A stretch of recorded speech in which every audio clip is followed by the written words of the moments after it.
පරිදි ගණන් දෙකක් ඉතුරු වෙලා තිබ්බා.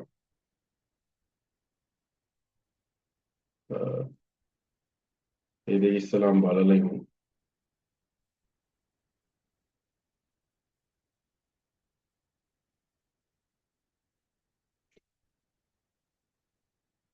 එතකොට මේක තමයි ගාන 11 වෙනි ගාන. right. ඒකේ තියෙනවා සාධනීය ගානක් තියෙන්නේ. වෘතයකුත් තියෙනවා. වෘත සම්බන්ධ ප්‍රමේයකුත් කියන උතන යෙදෙන්න පුළුවන්. මොකද එතන තියෙන්නේ දී ඇති රූපයේ කේන්ද්‍රය ඕන අතර වෘතයේ විස්කම්භය. හරි. AB කියලා දීලා දිනවා. එතකොට AB කියන්නේ විස්කම්භයක්. වෘත සටහන වලින්ද AB කියන්නේ විස්කම්භයක්. ඊට පස්සේ කියනවා යා CD යනු XCD AB මගින් සමච්ඡේදන වන ජයායක්ද වේ. එතකොට CD යනු XCD AB මගින් සමච්ඡේදන වෙන ජයායක් වෙන සමච්ඡේදන වෙනවා කියලා කියන්නේ මේක සමාන කොටස් දෙකකට කැඩෙනවා කියන්නේ. ඒ කියන්නේ අනිවාර්යෙන් මෙතන අංශක 90ක් වෙනවානේ. මෙතන අංශක 90ක් වෙනවා.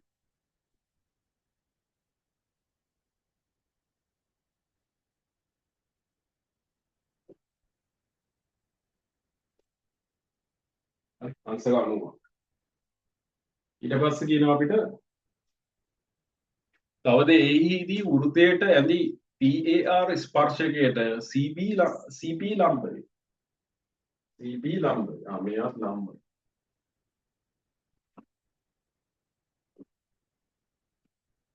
ඊට පස්සේ කියනවා දී ඇති රූපයේ ඔබේ උත්තර පත්‍රයේ පිටපත් කරගෙන OC යා කරන්න කියලා කියනවා.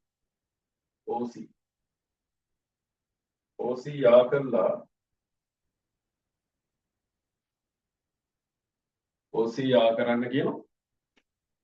ඊට පස්සේ කියනවා PAXC වෘත චතුරස්‍රයක් බවත් AC ජයාය මගින් PCO සමච්ඡේදනය වන බවත් පෙන්වන්න කියලා. හරි. ඒතර ඒකේ පළවෙනි එකේ දීලා දින්න අපිට වෘත චතුරස්‍රයක් කියලා පෙන්වන්න. හරි. එතකොට මෙන්න මෙයා වෘත චතුරස්‍රයක් කියලා පෙන්වන්න. මොකද්ද? PAXC එන්න මෙයා. හරි. අපිට ලියන්න වෙනවා පළවෙනි එක සාධනීය කළ යුත්ත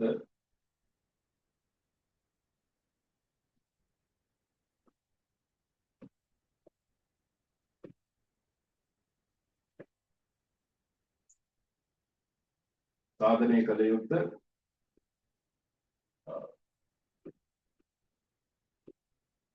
PAXC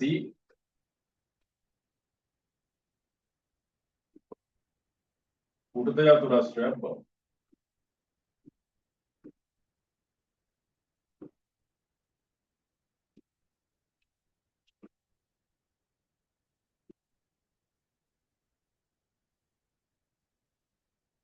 PAXC වෘත චතුරස්‍රයක් බව.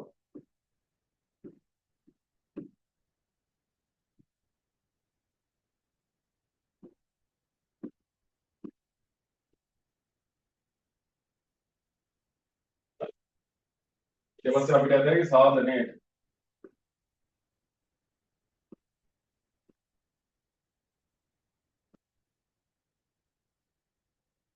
සාධනය. දැන් අපි කොහොමද ඒක කරන්නේ? වෘත චතුරස්‍රයක් කියලා පෙන්වන්න නම් අපිට ක්‍රම දෙකක් තියෙනවා.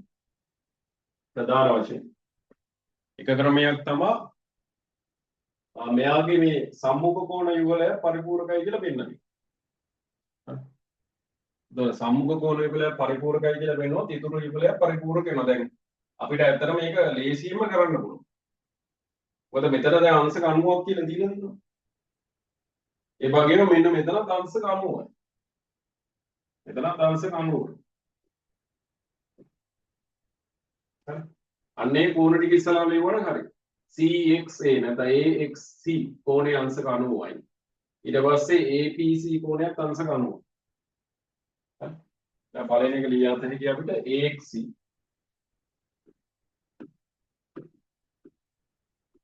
AXC කෝණයේ අංශක 90යි. මොකද අපිට කියලා තියෙනවා එයා AB CD ට ලම්බයි. AB මගින් CD සමච්ඡේදනය වෙනවා කියලා. හරි.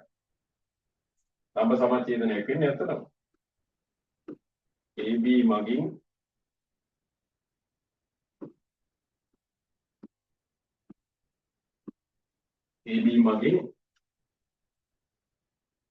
එකටම ලියවනම් හරි CD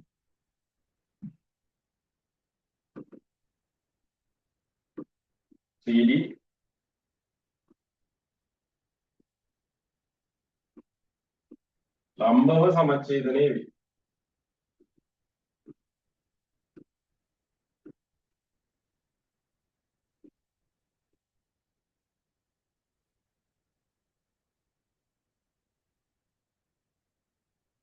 ලම්බව සමච්ඡේදනය වේ.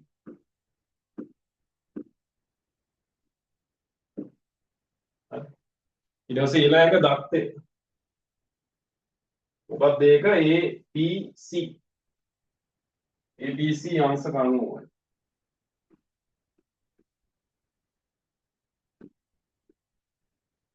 ABC අංශක 90යි. ඒකට හේතුව තමයි D ඇති.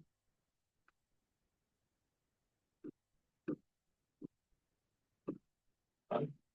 නැත්නම් දත්තේ. ඊට පස්සේ අපිට කිය දෙන්නේ මොකක්ද? මේ කෝණ දෙක එකතු වුණාම ඒ කෝණ දෙක එකතු වුණාම එම නිසා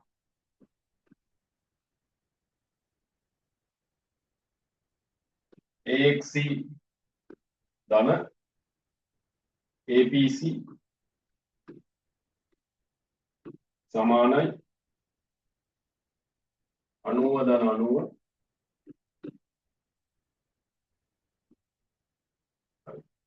तो 180යි 180යි කියන්නේ ඇත්තටම පරිපූර්ණකයි කියන්නේ.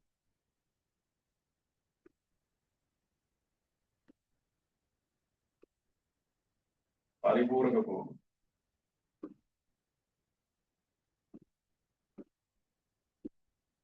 පරිපූර්ණක කෝණ. එනවා අපිට ලියන්න හැකි. එයා කියන මෙන්න මේ චතුරස්‍රයේ සම්මුඛ කෝණ යුගලයක් පරිපූර්ණකින්ද PAXC චතුරස්‍රයේ සම්මුඛ කෝණ යුගලයක් පරිපූර්ණකින්ද යා වෘත්තික. හරි. එහෙනම් ලියන්න හැකි අපිට. එම නිසා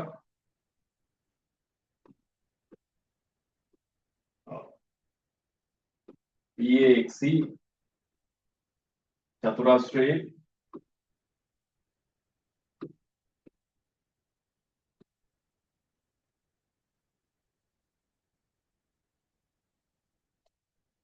සම්මුඛ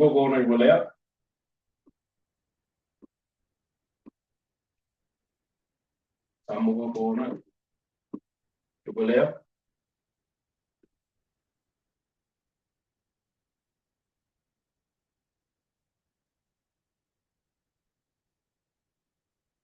පරිපූර්ණක බැවින්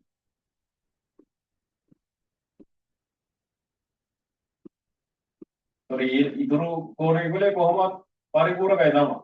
ඔක්කොම 360යි අභ්‍යවෘත කෝණ. පරිපූර්ණක බැවින් ඒ වෘත්ත චතුරස්‍රය. එය වෘත්ත චතුරස්‍රය. බලන්න එහෙම ලියුවද කියලා.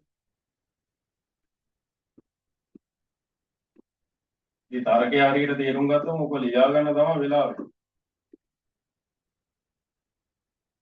ඔබ ලියා ගන්න විතරයි වෙලාව වෙන්නේ. ඊට පස්සේ කියනවා එයා PCO සමච්ඡේදනය වෙන බව පෙන්වන්න කියලා. PCO අන්න මෙන්න මෙයා. එයා සමච්ඡේදනය වෙන බව පෙන්වන්න. දැන් කොහොමද ඒක හදන්නේ? දැන් පළවෙනි එක තේරෙනවා පළවෙනි එකේ හේතු සහිතව ලියන්න ඕනේ. නිකන් ලියන්න බෑ. හේතු සහිතව ලියන්න ඕනේ. ලියලා ටක් කාලා ඒක වෘත්ත චතුරස්‍රයක් කියලා පෙන්වන්න ඕනේ.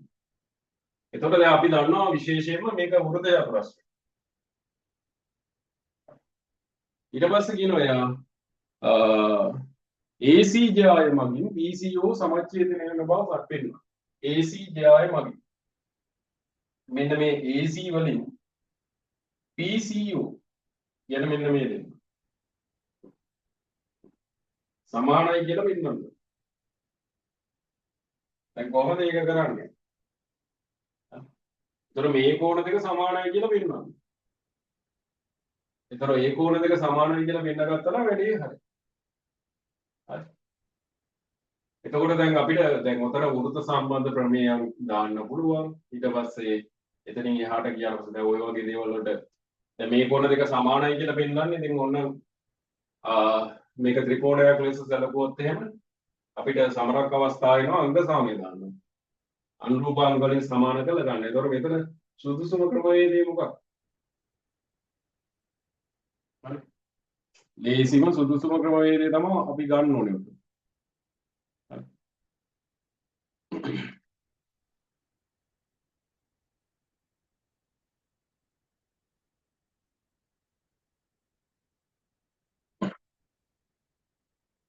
කෝණ දෙක සමානයි කියලා ගන්නයි.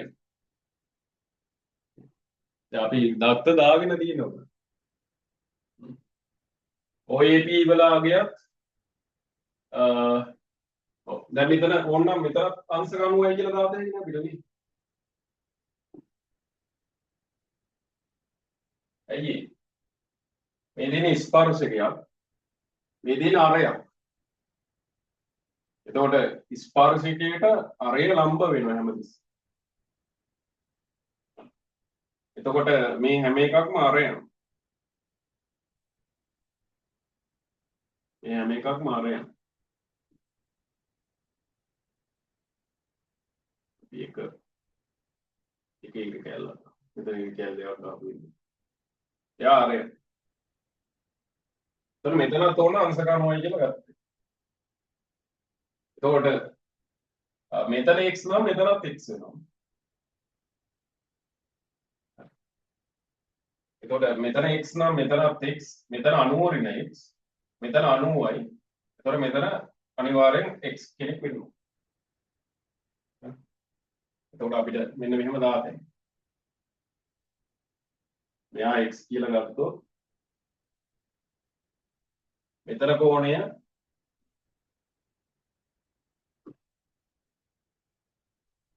එතන කෝණයත් x වෙනවා. එතන ඕන x කියලා දාමු. එතන කෝණය x වෙනවා කියලා කියන්නේ මෙතන කෝණය 90 ඍණ x වෙනවා. මෙන්න මේ කෝණය.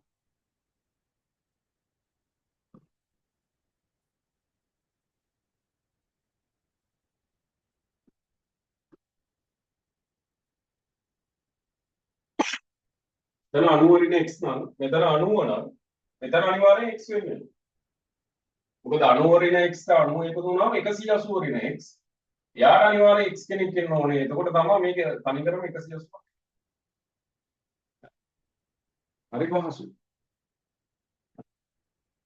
එතකොට එතනින් එහෙම ගන්නත් පුළුවන් ඕනේ. තව විදියක් තියෙනවද?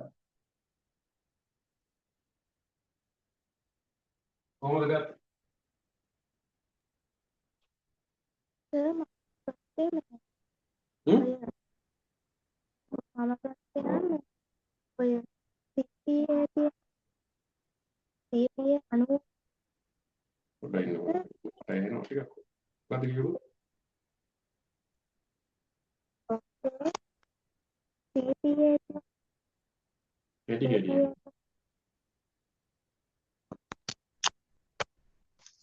Video off කළා.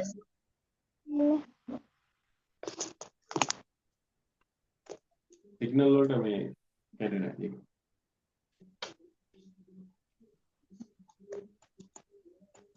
ඕකේ සර් CPU කෝණය අංශක 90යිනේ.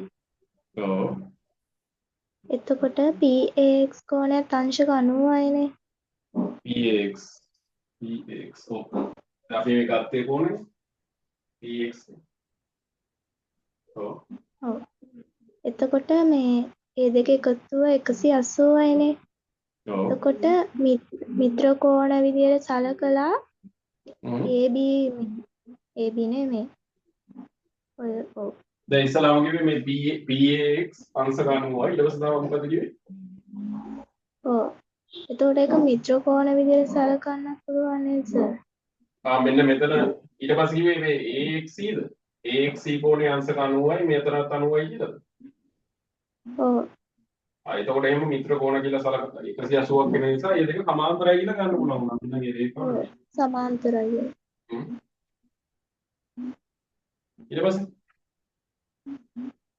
ඊට පස්සේ මේ සමදීපාදයෙන් මේ අර කෝණ දෙක සමාන කරලා එතකොට කොහොමවත් මේ ඊට පස්සේ මොකද කරේ? ඊට පස්සේ කොහොමද සමාන්තර පාද වලින් ඒකාන්තර කෝණ මේ ඉතුරු කෝණේ සමාන කරගන්න පුළුවන් නේ? ඔව් ඔව්. එහෙම යන්න අන්න පුළුවන්. එහෙම ගත්තේ. නැත්නම් මේ විදියට හදන්න පුළුවන්. එකක් හරි. එතකොට අපි විදියටම ලියුවොත් මේක ඉස්සලාම අපිට ගමුකෝ OAP sorry OC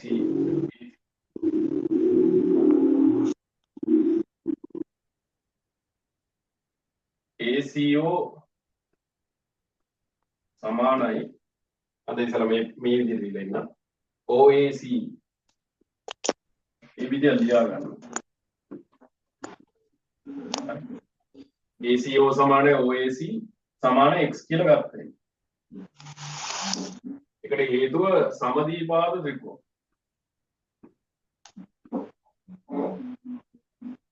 සමදීපාද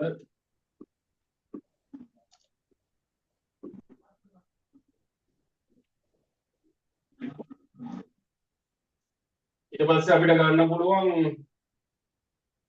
මෙන්න මෙයා PAC. එම නිසා PAC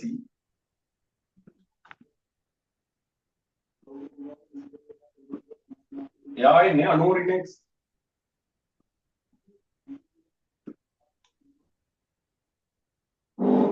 රින් x.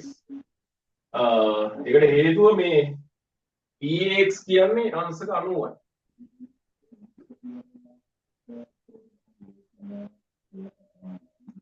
PAX අංශක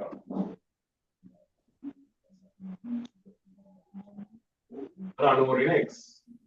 එන අපිට ලියද හැකි එම නිසා 90 රින් x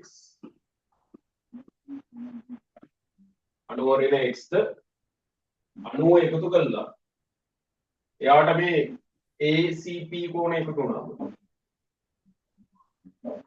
90 රින් x ද 90 එකතු කළා එයාට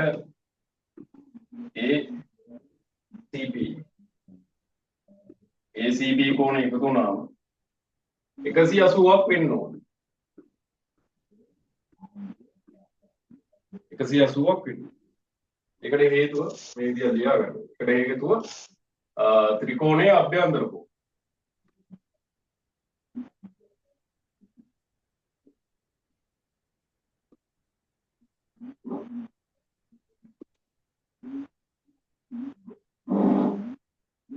ත්‍රිකෝණයේ අභ්‍යන්තර කෝණ.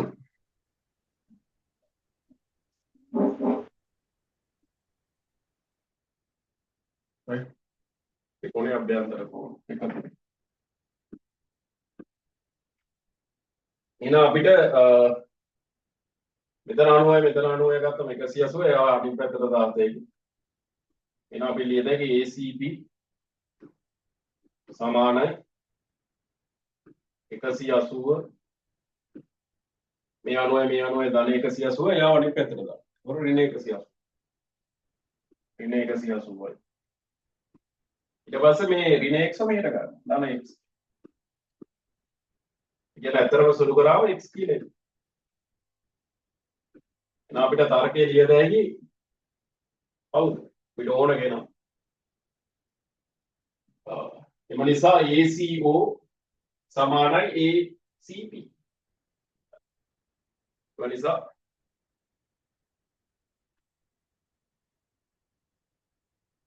ACO සමානයි ABC. එලා යට ඊට පස්සේ තරකේ ලිය දෙන්න. එම නිසා මොකද මොන ජාය මගින්ද කියලා ලියන්න. එම නිසා AC ජාය මගින් PCO සමච්ඡේදනය වේ. PCO කියලා දෙන්න. PCO සමච්ඡේදනය වේ. හරි. එම නිසා AC මගින්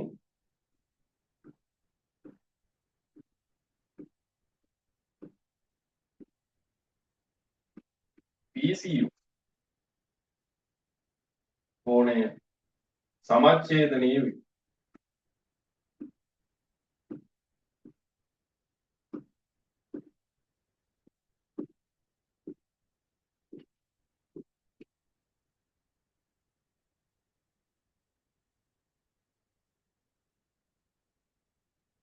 ඒක තරකයක්. ඒ හදන්න ආකාර ගොඩක් තියෙනවානේ. එතකොට මුලින්ම දැනෙන ආකාරය බලන්න මේ AC ආකාරයකින් හදන්න. කාලය ඉතුරු කරන් හදන්න ඕනේ.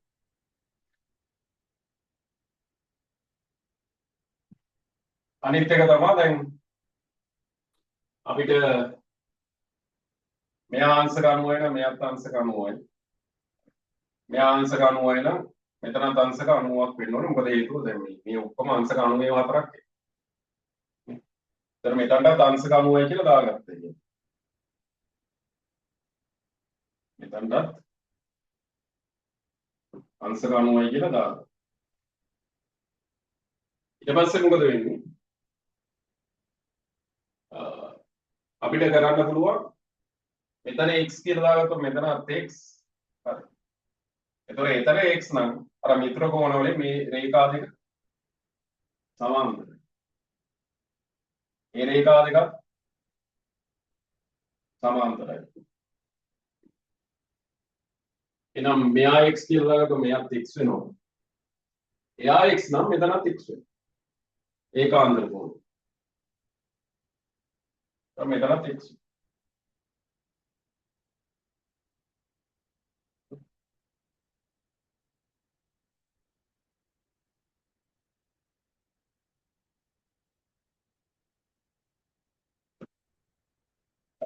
එතකොට හරිය AC මේ ඒ විදිහට හැදුවා.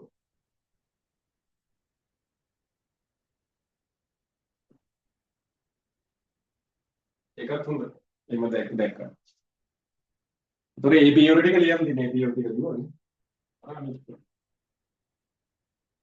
ඊට පස්සේ කියනවා අපිට DAR ට සමාන කෝණ යුගලයක් කෝණ දෙකක් හේතු දක්වමින් සඳහන් කරන්න කියලා කියනවා. DAR ට අන්නේ කෝණය ඔය එතන බලන්න හරි ලේසි ඒ ගන්න. ඒ ගන්න හරි ලේසි. DAR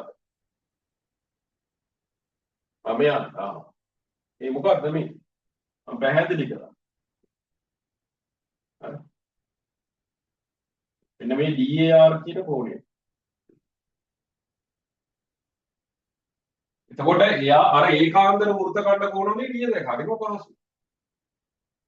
එතකොට ඒකාන්තර වෘත්තකණ්ඩ කෝණනේ ලියද හැකි. දැන් අපි මේ කියන්නේ DAR. එතකොට එයාට සමාන කෝණයක්. මෙන්න ඉන්නව ලොකුවේ. නේ? DAR ට කියන්නේ ඒකාන්තර වෘත්තකණ්ඩ කෝණ.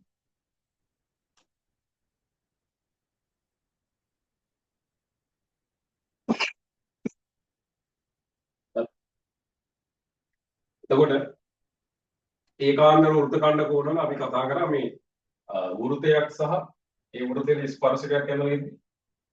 ඒ මෙතන ජයායකුත් අපි අන්දම ඒ ස්පර්ශකයි ජයායත් එක්ක කෝණ දෙකක් නිර්මාණය වෙනවා. ඒකෙද මේ සුළු කෝණයට අයිති වෙන්නේ මහා වෘත්තකණ්ඩය. නේ? එතකොට මේ සුළු කෝණයත් එක්ක හැදිච්ච මහා වෘත්තකණ්ඩය අපිට පේනවා. right. එතකොට ACD කියන්නේ යාට සමාන කෝණ. තව මොකද්ද කෝණ? ඒක සමාන කෝණ. AC. නැත්නම් DCA. තව කොහොනේ?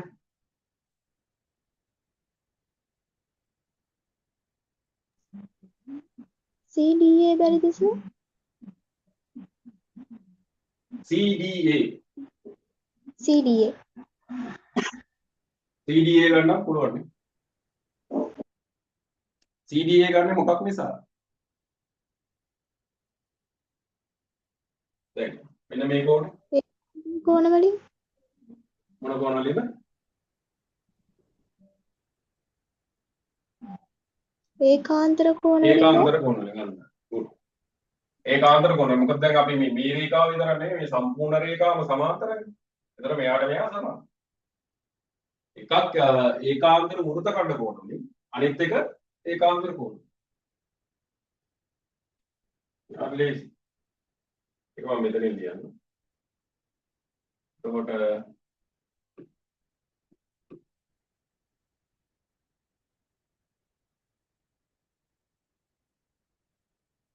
EAR EAR සමානයි ඕනේ අපිට එතන දින අක්ෂර ගත්තොත් එහෙනම් CDA නැත්නම් ADC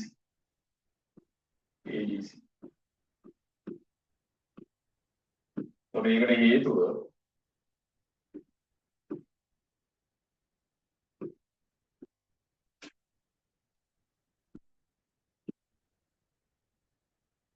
ඒකාන්තර කෝණ. ඒතකොට මේ සමාන්තර රේඛා දෙකක් ලියන්න. CD සමාන්තරයි PR. PR සමාන්තරයි CD. ඒතකොට මේක එකක්. අනිත් එක DAR සමානයි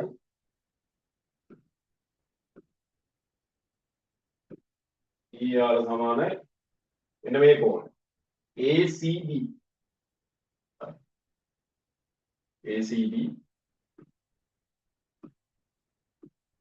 එතකොට ඒකට හේතුව ඒකාන්තර හරි ඔයාලා වචන ලියන්න වෘත්ත ඛණ්ඩ කෝණ. ඒකාන්තර වෘත්ත ඛණ්ඩ සම්පූර්ණ වචන ලියන්න. දැන් ඔයගොල්ලෝ ලියලා ඉන්න කාලය බලන්න. ඒකාන්තර වෘත්ත ඛණ්ඩ කෝණ. ඒක නම ලියන්න. ඒ සාධනය ගානේ නම් ලකුණු 10න් 10 ගන්නවා. ඊට පස්සේ අපිට තියෙනවා මේ අවසාන ගාන. මොකක්ද ඒක කියන්නේ? හරි. අවසාන ගානේ තියෙනවා අපිට එක්තරා වෙළඳසැලකට පැමිණි පාරිභෝගිකයන් 100 දෙනෙකු පිළිබඳ තොරතුරු සහිත අසම්පූර්ණ රූපයක් පහතින් දැක්. එතකොට සරවත්‍රය 100යි කියලා දාන්න වෙනවා මෙතන. ඊට පස්සේ කියනවා පාරිභෝගිකයෝ 14 දෙනෙක් මාළු හෝ පරිප්පු හෝ බිත්තර හෝ මිලට නොගත්හ. පාරිභෝගිකයන් 14 දෙනෙක්. මාළුත් තරන්නේ, පරිප්පුත් තරන්නේ, බිත්තරත් තරන්නේ. පාරිභෝගිකයෝ 60 දෙනෙක් පරිප්පු මිලට ගත්තා. හරි. එතකොට sorry. එතකොට එතන අපි පුරව ගන්න ඕන 14 ඉන්නේ කොහෙද එළියේනේ. එතකොට මාළු මිලට ගත්ත අය පරිප්පු මිලට ගත්ත අය ඉන්නවා. හරි. ඒතර අඳුරුකල කුලකේ තමයි පරිප්පු මිලට ගත්ත අය. ඊට පස්සේ බිත්තර මිලට ගත්ත අය. එතකොට ඔතන බිත්තර පමණක් මිලට ගත්ත අයත් හොයන්න පුළුවන්. මාළු පමණක් මිලට ගත්ත අය හොයන්නත් පුළුවන්. මාළු සහ පරිප්පු දෙකම ගත්ත අය හොයන්නත් පුළුවන්. බිත්තර සහ පරිප්පු දෙකම ගත්ත අයත් හොයන්න පුළුවන්. ඊට පස්සේ මාළු පරිප්පු බිත්තර යන තුනම ගත්ත අය හොයන්නත් පුළුවන්. ඒතොර අර එක් එක් ප්‍රදේශයන් අපි හරියට තේරුම් ගන්න. ඊට පස්සේ උතන දීලා දිනවා 14ක් 14න් ඔය තුනෙන් තුන මේ එකක්වත් තරන්නේ. හරි. 14 පිට ඉන්නවා. ඊට පස්සේ කියනවා පාරිභෝගිකයෝ 60 දෙනෙක් පරිප්පු මිලට ගත්තා. 60. හරි. ඒතර මේ සම්පූර්ණ අඳුරු කරලා දෙන ප්‍රමාණය 60ක් කියලා ගන්න පුළුවන්. දැන් මේක පරිප්පු පමණක් කියලා එකක් නැහැ. ඒකයි මේකේ තියෙන විශේෂය. හරි පරිප්පු පමණක් කියලා ප්‍රදේශයක් නෙවෙයි. ඊට පස්සේ කියනවා මාළු බිත්තර සහ පරිප්පු යන භාණ්ඩ වර්ගයෙන් තුنين එක් වර්ගයක් පමණක් මිලටගත් පාරිභෝගිකයන් සංඛ්‍යාව කීයද කියලා අහනවා. එක් වර්ගයක් පමණ. දැන් ඔක්කොම 100යි. ඔක්කොම 100යි නම් එළිය 14යි නම් හරි. එතකොට අපිට 100ෙන් 14ක් අඩු කරන්න. 100ෙන් 14ක් අඩු කරාම අපිට එනවා 86ක්. 86 නුත් 60ක් අඩු කරන්න. 86න් 60ක් ගියාම එනවා 26ක්. එතකොට මෙතන 26ක් තමයි අපි ගත්තොත් එහෙම එන්නේ දෙවර්ගයේම ගත්ත අය ගත්තොත් එහෙම දැන් මෙතන වැඩේ තියෙන්නේ මේ පරිප්පු පමණක් මිලට ගත්ත අය නෑ හොඳයි. ඒකයි උතන ඔය පරිප්පු පමණක් මිලට ගත්ත අය නෑ. හරි. එතකොට වාර්ඩ් තුන එක් වර්ගයක් පමණක් මිලට ගත්තා. එතකොට ඉන්නේ මාළු පරිප්පු විතරයි. එතකොට ඉස්සලාම මෙතන 100 කියලා දාගන්න, මෙතන 14 කියලා දාගන්න. 60 වුණා මෙතන කැපෙන විදිහට දාගන්න පුළුවන්. නැත්තම් 60 තියාගන්න. ඊට පස්සේ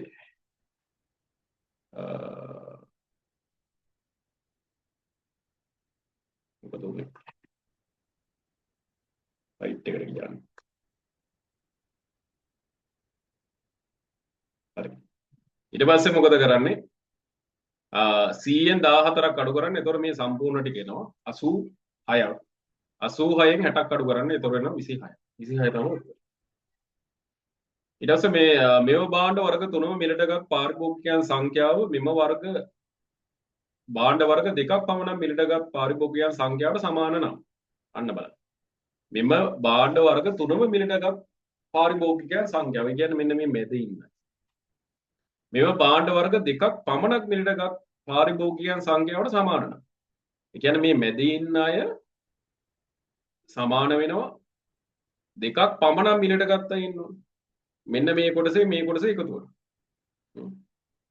ඊට පස්සේ සමාන නම් භාණ්ඩ වර්ග තුනම මිලටගත් පාරිභෝගිකයන් සංඛ්‍යාව කීයද කියලා අහනවා. භාණ්ඩ වර්ග තුනම. ඒතකොට ඒක හොයන්නේ කොහොමද?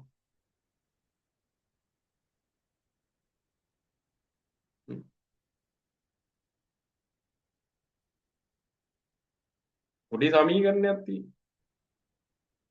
දැන් ඔක්කොම ටික අපි දන්නවනේ 60ක් කියලා. ඔක්කොම ටික 60ක් කියලා දන්නවා නම් මේ සම්පූර්ණ ටික මේ ටික 60ක් නෑ. මෙතන ඕන කවචේ කැපෙන විදිහට 60 දාගන්න. මේ සම්පූර්ණ ටික 60ක් කියලා දන්නවා නම් ඒතර අපි දන්නවා මේ මැද ඉන්න කොටස වගේම කොටසක් තමයි මේ දෙපැත්තේ. ඒ කියන්නේ 62ට බෙදුවොත් මේ මැද කොටස එනවා. ඉතුරු භාගය එන්නේ මේ දෙපැත්තේ දෙන්නට. ඒක සමානයි කියලා කියන්න බෑ අපිට. සමානයි කියලා කියන්න බෑ. අපි දන්නවා හැබැයි 62ට බෙදුවොත් මැද ඉන්න තුන් දෙනාම හරි. ඒ කියන්නේ භාණ්ඩ වර්ග තුනම අරන් ඉන්න පිරිසට සහ දෙපැත්තේ ඉන්න භාණ්ඩ වර්ග දෙකක් පමණක් අරන් ඉන්න පිරිසවල දෙක තියෙනවා. අන්න ඒ දෙක එකතු කරාම එකක් හැදෙනවා. මැද ඉන්න කොටස ගත්තත් එකක් හැදෙනවා. ඒතර ඔක්කොම 2යි. 2යි 1 සමාන 60 වගේ. ඊට පස්සේ 62කින් බෙදන්න 30ක් කියලා. මෙතන 30ක් තියෙන සරල කාර්යයක්. ඊට පස්සේ කියනවා බිත්තර සහ පරිප්පු පමණ මිලටගත් පාරිභෝගිකයන් සංඛ්‍යාව මාළු සහ පරිප්පු පමණක්. අන්න බලන්න. බිත්තර සහ පරිප්පු පමණ. බිත්තර සහ පරිප්පු පමණ මෙතන. ඊට පස්සේ කියනවා මාළු සහ පරිප්පු පමණ මිලටගත් පාරිභෝගිකයන් සංඛ්‍යාව. මෙන්න මෙතන. මෙන් දෙගුණයක් නම්. එයා කියන්නේ මේ මාළු සහ පරිප්පු මිලටගත් පාරිභෝගිකයන් සංඛ්‍යාව වගේ දෙගුණයක්ලු බිත්තර සහ පරිප්පු මිලටගත් පාරිභෝගිකයන් සංඛ්‍යාව. ඊට පස්සේ කියනවා මෙයා බිත්තර සහ පරිප්පු මිලටගත් පාරිභෝගිකයන් සංඛ්‍යාව කීයද කියලා අහනවා. හරිම ලේසි. එතකොට මෙයා x නම් මෙතන 2x. ඇයි මෙයා වගේ දෙගුණයක්නේ මෙතන තියෙන්නේ. එතකොට මෙතන x නම් මෙතන 2x නම් x ට 2x එකතු වුණාම ඔක්කොම 30යි.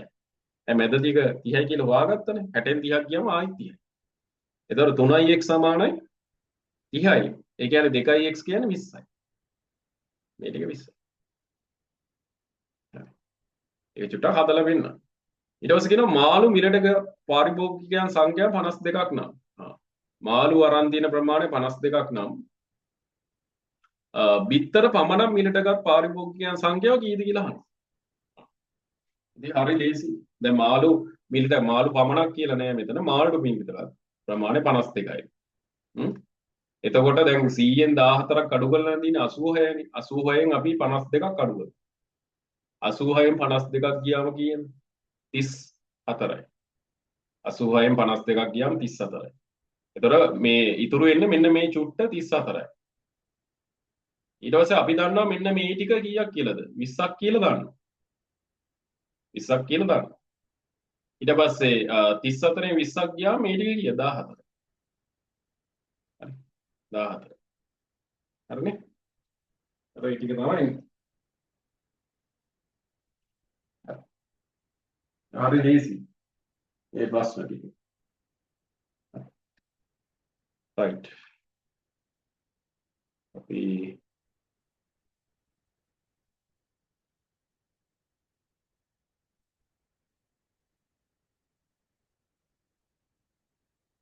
බලමු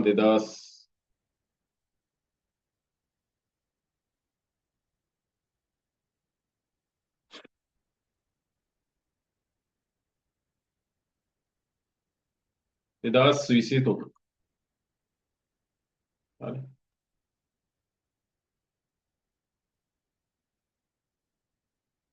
එතකොට සමුච්චිත සංඛ්‍යාත වක්‍රය කියන එක මතක තියාගන්න මම නැවත මතක් කිරීමක් කරන්නම්. ඒකේ චතුර්ථක ගන්න ඒවයි හැම දෙයක්. හරි. එතකොට ඒ 2023 පේපර් එකේදී අපිට පෙවුණා එතනදී පස්තාරයක් අඳින්න දීලා තිබ්බේ නැහැ. පස්තාරයක් ඇසුරේ ප්‍රශ්න අහලා තිබ්බා.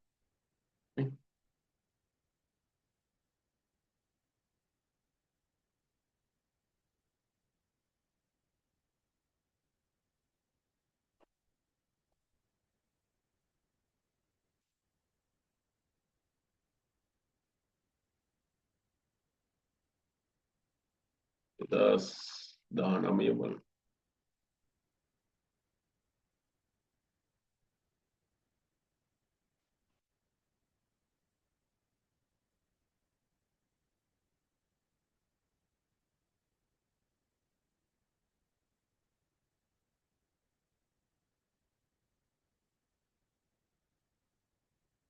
හරි. කොහොම අපි කතා කරා වගේ ඒවා ටිකක් තියෙන මේ සාධනීය ගණන් විතරයි ඉතින් වෙනස් වෙන්නේ. ඒවල වෙනම ආකෘති එන්න අනිත් ඒවා ඉතින් සම්මතව අපි කතා කරන දේවල්ම තමයි තියෙන්නේ.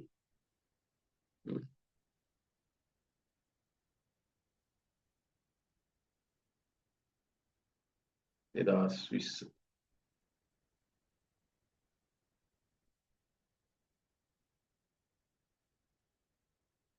දැන් මේව කරලා තියෙනුනේ අනිවාර්යයෙන්.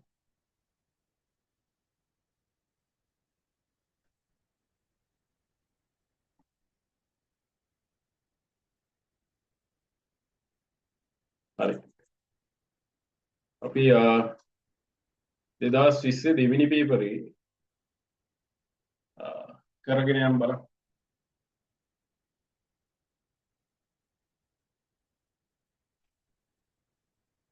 එදස් 20 දෙවෙනි පේපර් එක.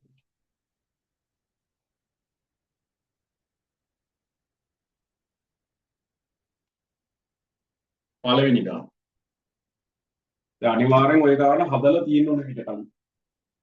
බලන්න කොච්චර වෙලාවක් යනවද කියලා හදන්න. ඊට පස්සේ මම ඔයගලන්ට එවන්නම් මේ සතියේදී මේ අනුමාන ප්‍රශ්න පත්‍රයක් පැය 5ක් තියලා ලියන්න ඕනේ ඒක. ඒක මම සාකච්ඡා කරනවා. හරි. පැය 5ක් තියලා අනිවාර්යෙන් කොටස් දෙක ලියන්න. ඊට පස්සේ ඒකේ ලකුණු දාන හැටි ඔක්කොම කියලා දෙනවා. අවසානයේදී ඔයාලට ලකුණු කීයක් තියෙනවද කියලා බලාගන්න. අනිත් එක තමයි දැන් ඔයගලන්ගේ මේ ඉස්කෝලේ නිවාඩු දෙන්න කවද?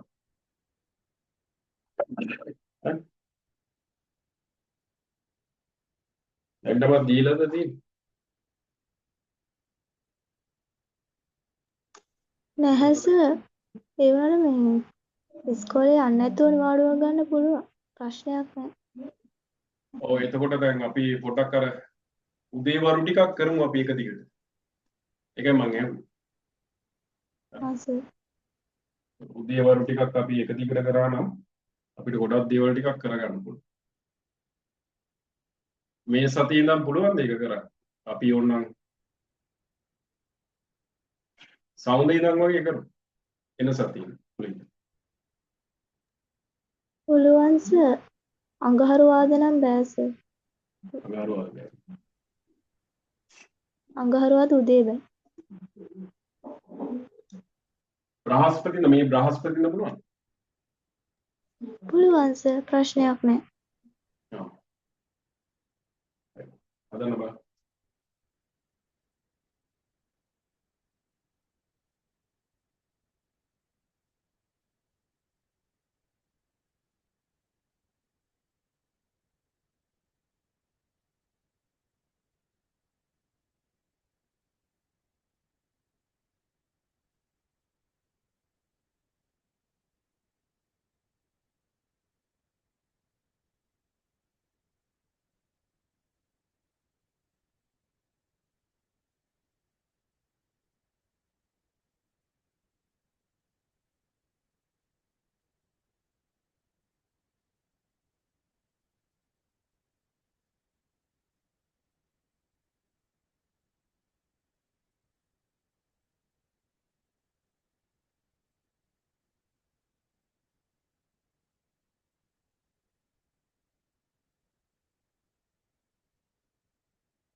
රයිට්. එතකොට ඒක තියෙනවා අමල් 112ක වාර්ෂික සුළු පොලියට බැංකුවකින් රුපියල් 50000ක් වර්ෂ දෙකක් සඳහා ණයට ගන්න.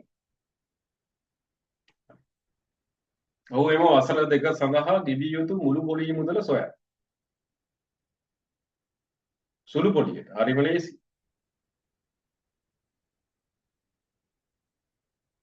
එතකොට මේ 2020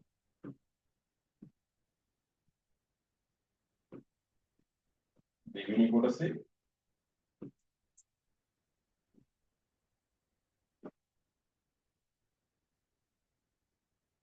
කියන්නේ දෙවෙනි පේපරේ පළවෙනි ගාන.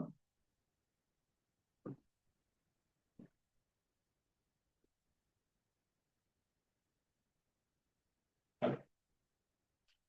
එතකොට අපි අතර උදේ වරු ටිකක් දිගටම කරලා දාමු. පුළුවන් තරම 8ට විතර පටන් අරගෙන ඊට කලින් හරි කමක් නෑ. එතකොට 2020 දෙවෙනි කොටසේ පළවෙනි ගාන. ඉතින් වසර දෙක සඳහා ගෙවිය යුතු මුළු පොලිය මුදල 112ක වාර්ෂික. එහෙනම් මුළු පොලිය ඔය දෙනකි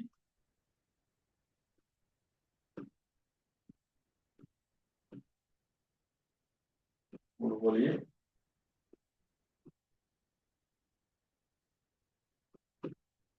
රුපියල්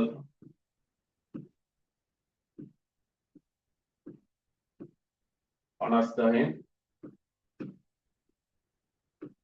100ට 12ක් බලලා ඒක දෙකෙන් ගුණ කරනවා. ඒතර මේ බිංදුවකට බිංදුව දෙක කැපෙනවා. 5 වරක් 12 60යි 6000යි 12.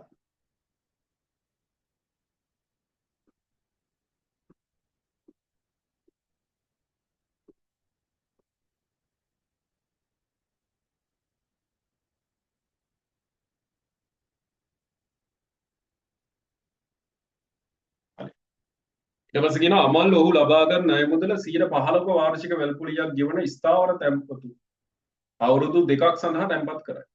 දෙවන වසර වර්ෂය ආරම්භයේදී, ඒ කියන්නේ පළමු වසර අවසානයේදී මෙම ගිණුමේ ඇති මුදල සොයන්න. හරි ලේසි.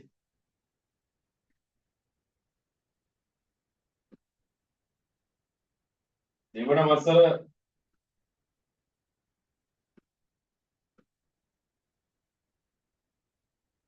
ආරම්භයේදී මුදල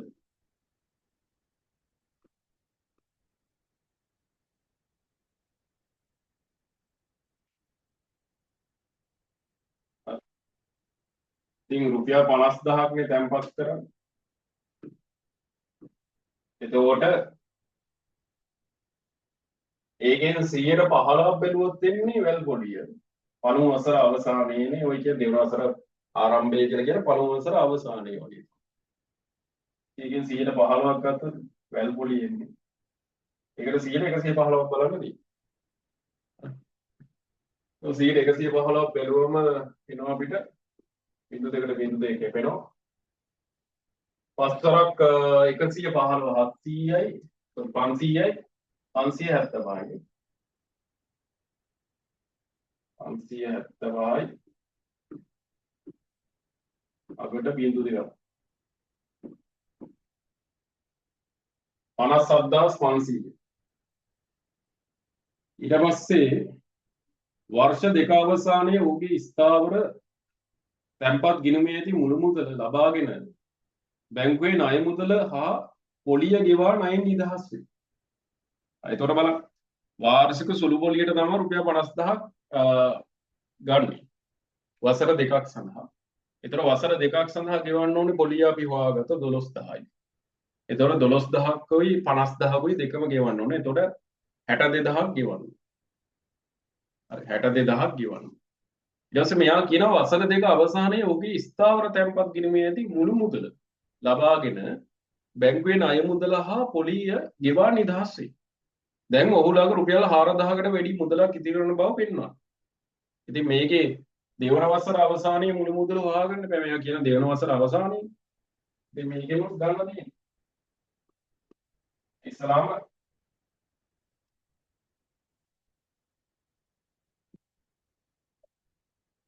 දෙවන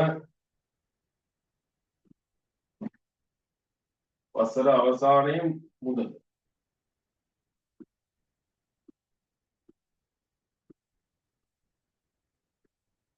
දෙවන වසර අවසානයේ මුදල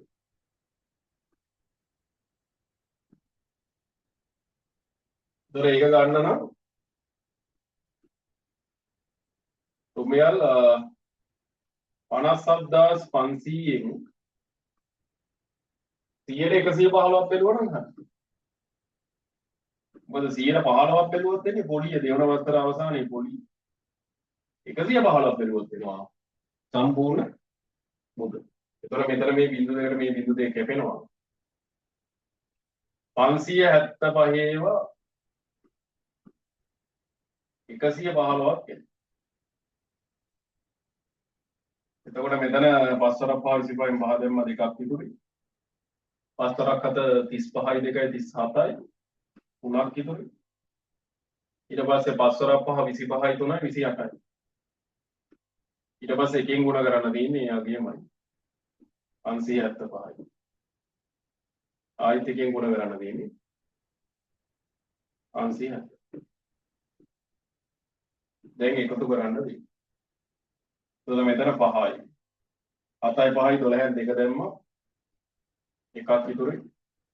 ඊට පස්සේ මෙතන 8යි 7යි 15යි 15යි 5යි කියන්නේ 20යි 20යි 1යි කියන්නේ 21යි.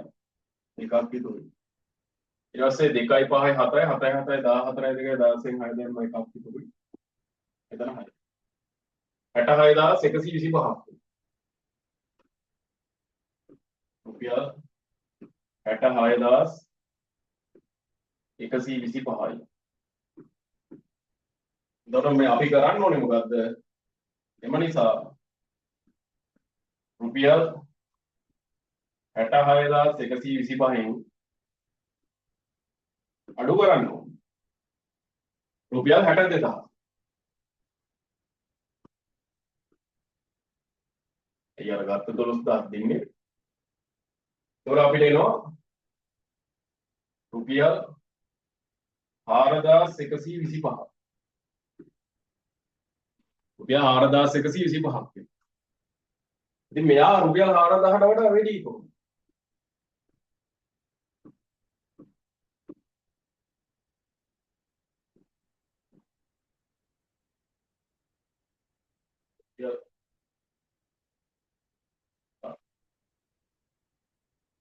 හරි පහසුයි. හරි. ලේසියෙන්ම හදාගෙන යන්න.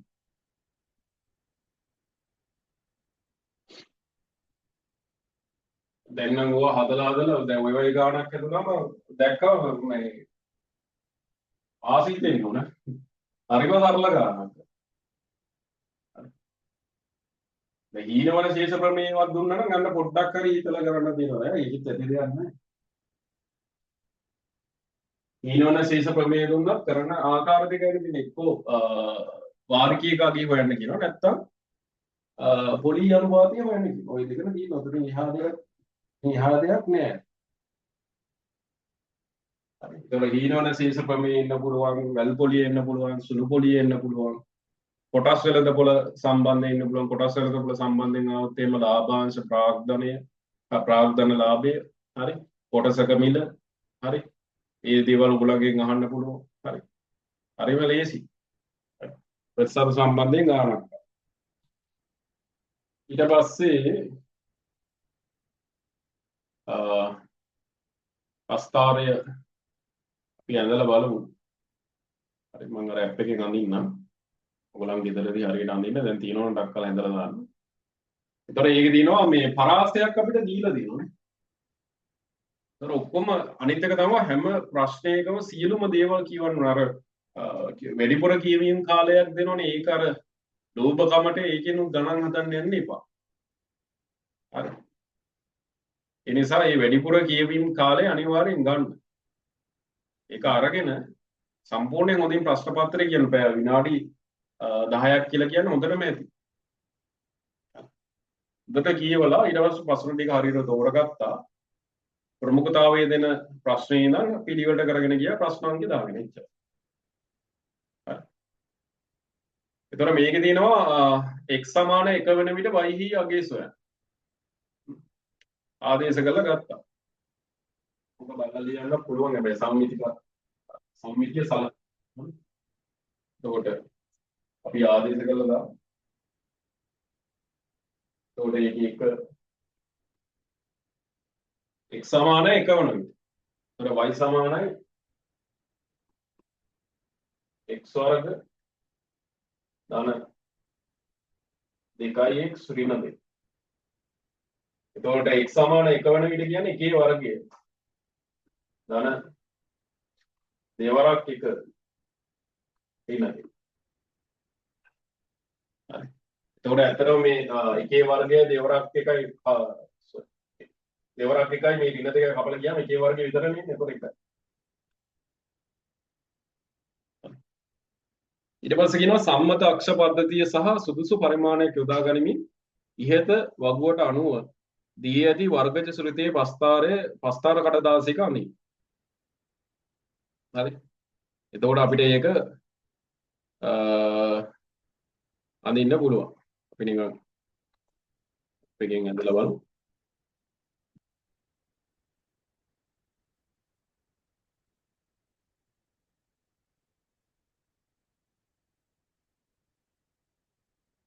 පස්තාර කොලයක් තියෙනවනේ ආරම්භයක් ගන්න. කලින් ඇදලා තිබ්බට කමක් නැහැ. දැනුත් අඳින්න ටක්කා.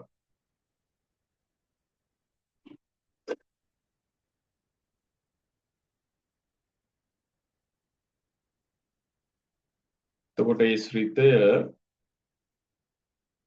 x වර්ග ධන 2x x වර්ගය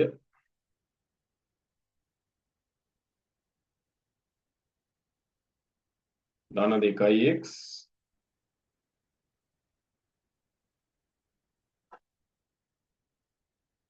ඍණ 2.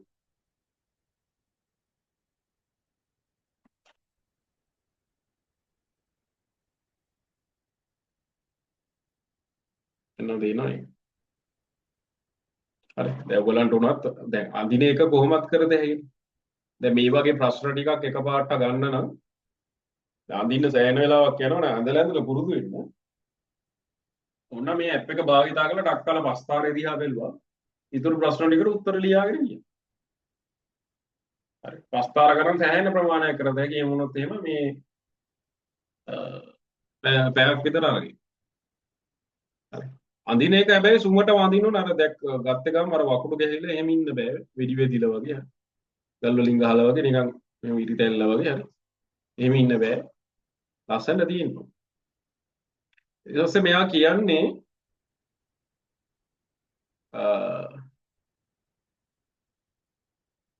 ඍණ 4ට වඩා විශාල හෝ සමාන 2ට වඩා කුඩා හෝ සමාන. හරි. ඊට පස්සේ මෙයා කියනවා සම්මිත කක්ෂයේ සමීකරණය ලියන්න. සම්මිත කක්ෂයේ සමීකරණය ලියන්න හරි ලේසි.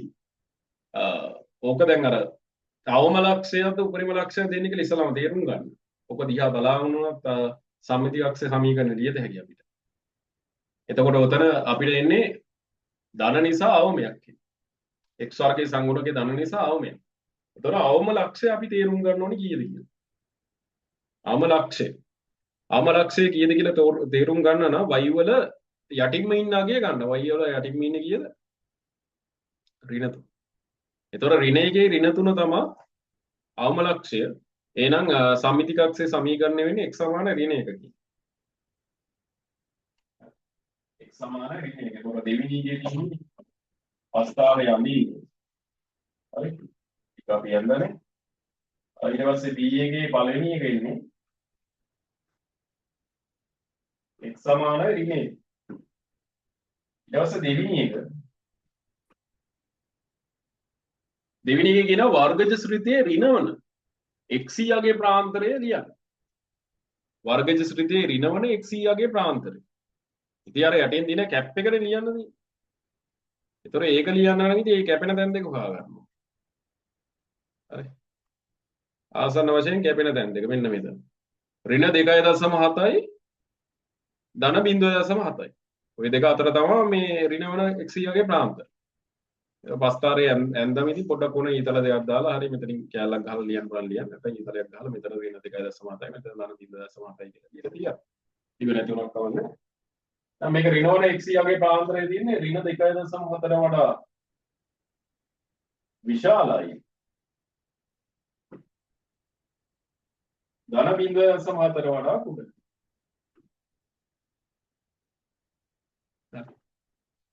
ඒකත් හරි. විනාඩි 18ක් යන්නේ මේ වගේ ගන්න. ඊට පස්සේ කියනවා පස්තාරේ හැඩේ නොවනස්ව පවත්වා ගනිමින්.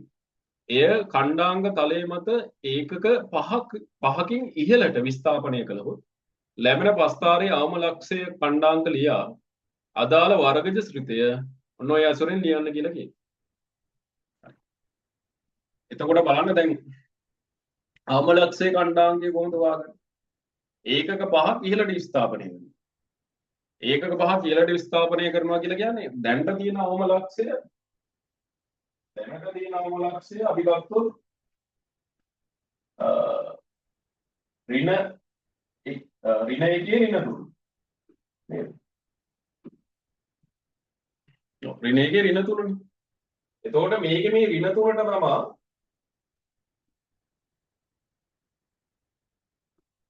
ධන 5ක් එකතු වෙන්නේ. මොකද y වලාගේ විතරනේ වැඩි වෙන්නේ x වලාගේ වැඩි වෙන්නේ.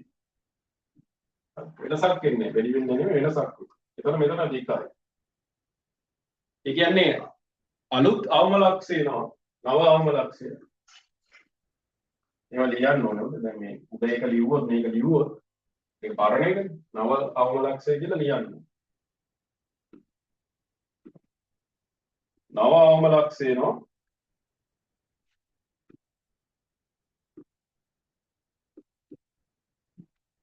ඍණ 1 2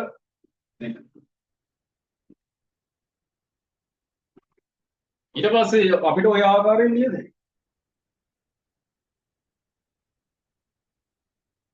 දාම ඔක ලියා ගන්න. ඊට පස්සේ නේ x වර්ග ධන 2යි x ඍණ 2. එතකොට ඇත්තටම මේක මොකක්ද වෙන්නේ නිකන් අපි නිකන් හිතලා බලමු x වර්ග ධන 2යි x ඍණ 2කට මොකද වෙන්නේ? x වර්ග ධන ඍණ x වර්ග ධන 2යි x ඍණ 2කට ධන 5ක් එකතු වෙනවා. එතකොට x වර්ග ධන 2යි x ධන 3 කියලා එන්නේ. නේ? දැන් අපි ශ්‍රිතේ දිහා බලන්න මොකද වෙන්නේ කියලා බලමු. ඒකක 5ක් ඉහළට ස්ථාපනය කරනවා කියලා කියන්නේ y ට ඒකක 5ක් එකතු වෙනවා. එතකොට x වර්ග ධන 2යි x ධන 3යි. එතකොට ඒක අපි වර්ග පූර්ණයෙන් හදලා ලියන්න කියමු. හරි. අනිවාර්යෙන් x ධන 1 වර්ගය කියලා එකක් තමයි එන්නේ. x ධන 1 වර්ගය කියලා එකක් තමයි එන්නේ. ඇත්තටම x ධන 1 වර්ගයේ ධන 2 ඉන්නේ. අර මං කියව වර්ග පූර්ණයන්ව හදන්න පුළුවන් කියලා පැත්තකින්. හරි. දැන් ඕක දැක්කම ඔයාලට පේන්න ඕනේ x වර්ග ධන 2x ධන 3 කියලා නෙන්නේ. ඒකක 5ක් දැම්මම. ඒතර අර ධන 3 කඩද හැකිනේ එක ධන 2 කියලා. එතකොට එක ධන දෙක කියලා ගැටුවොත් එimhe x වර්ග ධන 2x ධන 1 ධන 2. එතකොට x වර්ග ධන 2x ධන 1 කියලා කියන්නේ x ධන 1 වර්ගය. x ධන 1 වර්ගය ඊට පස්සේ ධන දෙක වෙනම ලියමු. අන්න එතකොට ඔක බලාගෙන ලියද හැකි කීයද? ආමලක්ෂය බලන්න ඕනේ. වරදින්නේ. මෙන්න මේක මම කියන්නේ. මෙතන x වර්ග ධන 2x අර ඍණ 3ට 5ක් එකතු වෙනවනේ. ඍණ 2කට 5ක් එකතු ඍණ 2. ඍණ 2කට 5ක් එකතු වුණා ධන 3. ඊට පස්සේ මම මේක කරනවා x වර්ග ධන 2x මේ ධන එකක් මෙතනට දානවා. මොකද මට දැන් අදහස දිනවා පූර්ණ වර්ගයක් හැදෙන්න නම් x වර්ග කියන්නේ අනිවාර්ය වර්ග පූර්ණය දාන්න පුළුවන්. මොකද හේතුව මේ පූර්ණ වර්ගයක් විදිහට හදනවා. මෙතන අදහස් කරන්නේ ඒක. x වර්ග ධන 2x කියන්නේ x වර්ගයේ සංගුණකයේ ධන 1යි. ගැටලුවක් නැහැ. ඒතර x වර්ග ධන 2x නම් පූර්ණ වර්ගයක් කියන ධන එකක් තමයි ඉන්නේ. ඉතින් මෙයාගෙන් ධන එකක් දුන්නම එයාගේ ඉතුරු වෙන්නේ ධන දෙකයි. එතකොට මෙන්න මේ ටිකට ලියද හැකි අපිට x ධන එකේ වර්ගය කියලා. ඊට පස්සේ ධන දෙක. ඔය ටික. ඔකට ඔයා එන අපිට ලියද හැකි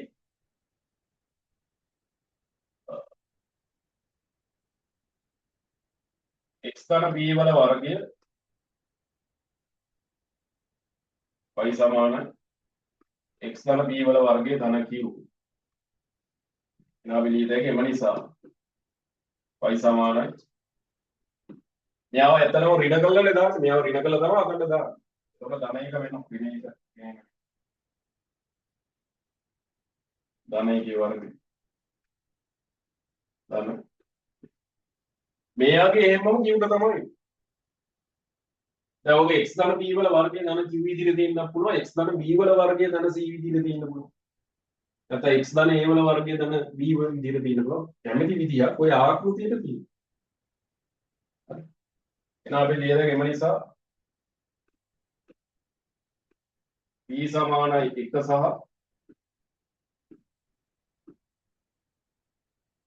q සමානයි 2 වෙයි. අන්න ඒක දීලා තියෙනවා.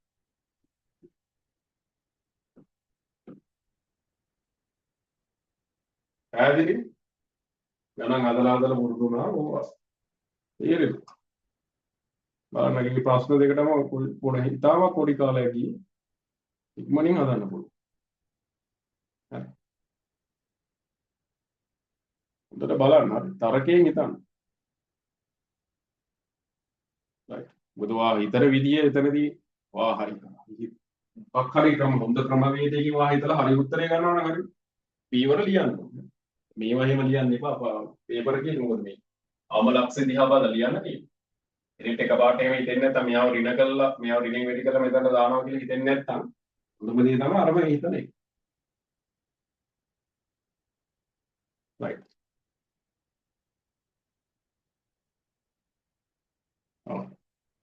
හදන්න ඊළඟ මේ ගාන හදන්න ඕනේ උපකල්පිත මධ්‍යන්තයෙන්. සාමාන්‍ය මධ්‍යන ක්‍රමෙන් නෙවෙයි උපකල්පිත මධ්‍යන්තයෙන් හදන්න. හදන්නකො.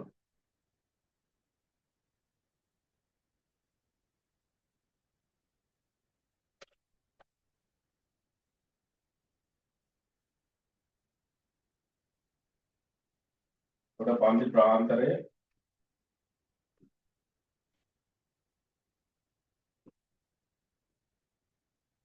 මධ්‍යගය ඔය සාමාන්‍ය ක්‍රමෙන් අද තේලිය පුහුණු වෙලා නැතිනේ.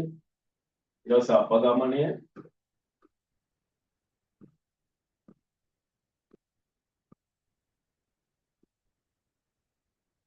ඊට පස්සේ සංඛ්‍යාතය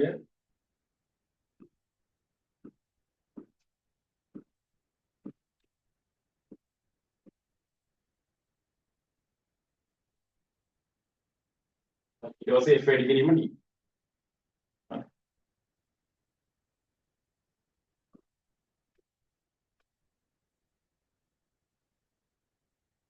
එතකොට මෙයා F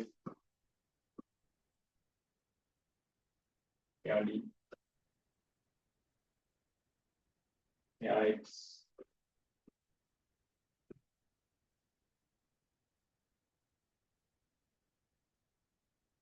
පාන්ති ප්‍රාන්තර ටික ගත්තොත් අපිට 131 141 42 152 53 163 මේ විදිහට යන්නේ 131 141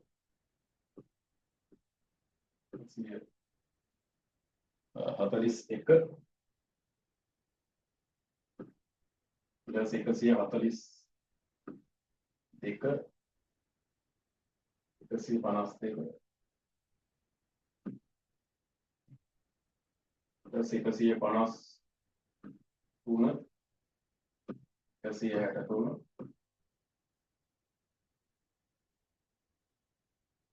ඊට පස්සේ 153 163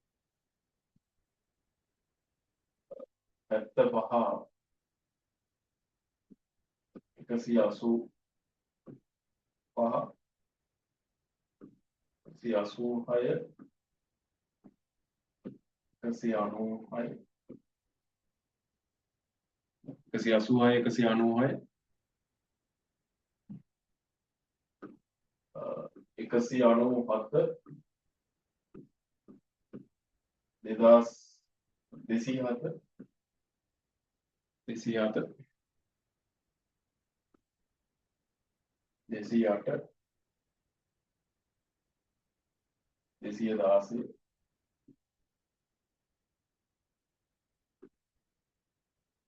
208 216 217 225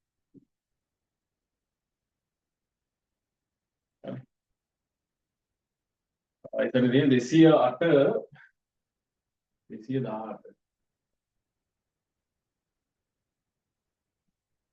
219 219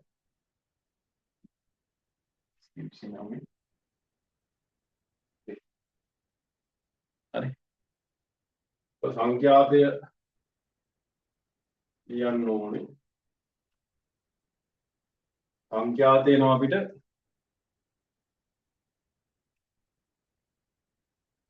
2 4 5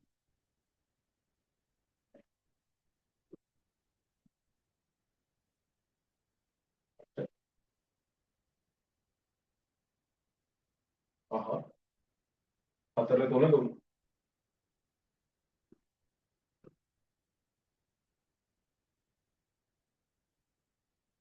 හරි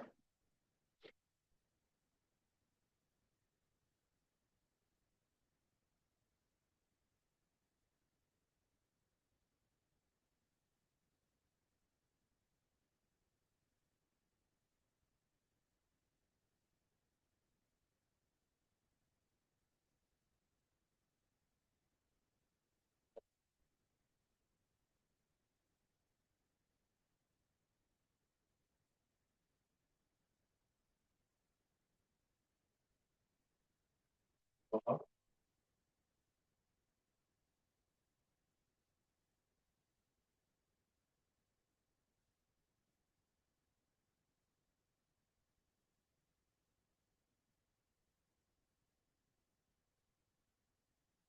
ඊට පස්සේ x වලාගයන් ගන්නවා මධ්‍ය ලක්ෂ මධ්‍යයක්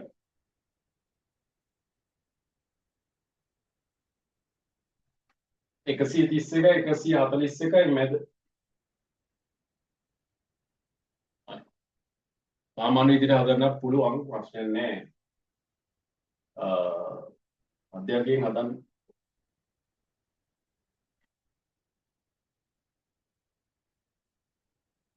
තර මෙතන අපි ගත්තොත් 131 141 එකතු කරා දෙකට බෙදුවා. එතන එක 272ක් වෙනවා. 272 බෙදන්න ඕනේ දෙකට. එතකොට 136යි. එතන මෙතන 194ක් වෙනවා. 294ක් වෙනවා. 294 දෙකට බෙදන්න. 100යි 40 140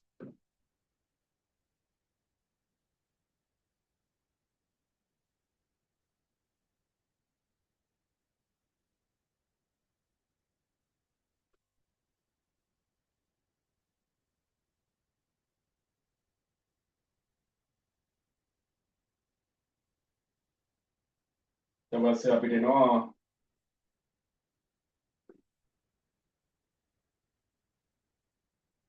316ක් වෙනවා. 316 දෙකට බෙදන්න ඕනේ. 158ක්.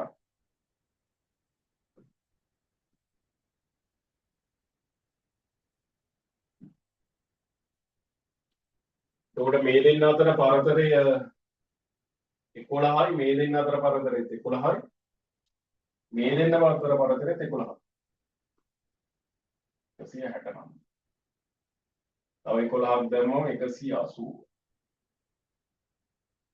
ඉතින් 11ක් දැම්මම 191.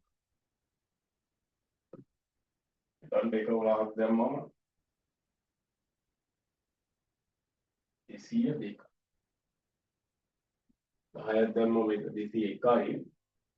11ක් දැම්මම 202යි. ඊපස්සේ 213. 224.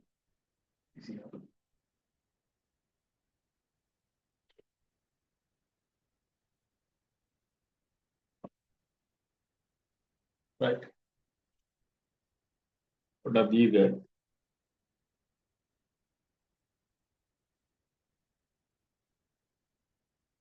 අන්න දැන් එයා කියනෝනේ පන්ති ප්‍රාන්තරයේ මධ්‍යගයේ උපකල්පිත මධ්‍යග්නය ලෙසගෙන මෙම කණ්ඩායම් තරගයකදී ලබාගත් මධ්‍යග්න ලකුණු ප්‍රමාණය ආසන්න පූර්ණ සංඛ්‍යාවට සොයා එමගින් මෙම වසරේදී පැවැත්වෙන තරග 60දී කණ්ඩායම ලබාගෙන ඇතැයි අපේක්ෂා කළ හැකි මුළු ලකුණු ප්‍රමාණය සොයන්න කියලා. අන්න උපකල්පිත මධ්‍යග්නයෙන් තමයි හදන්නේ. right. දැන් මෙයා කියන්නේ කොතනද? එයා කියන්නේ අපිට 175 185. 175 185 මෙතන බිඳුව 0 කරගන්න. එතන මෙතන ඉඳන් 11ක් යනවා. ඍණ 11යි ඍණ 22යි ඍණ 33යි ඍණ 47යි. 11ක පරතරය යන්නේ තියෙන්නේ. ඊට පස්සේ මෙතන ධන 11යි ධන 22යි ධන 33යි ධන 40යි. ඊට පස්සේ ගුණ කරන්න දෙයි. ගුණ කරන්න දෙයි. ඉතින් එකක්වත් වරද්ද ගන්න හොඳ නැහැ. හරියට තේරුම් ඇතිව පිළිවෙලට කරන්න ඕන. ඍණ 44 යදයක් කියන ඍණ 88යි. ඍණ 88. ඊට පස්සේ ඍණ 33 ඒවා හතරක්. 120යි 132. ඍණ 132. ඊට පස්සේ ඍණ 22 ඒවා පහක්. ඍණ 110යි.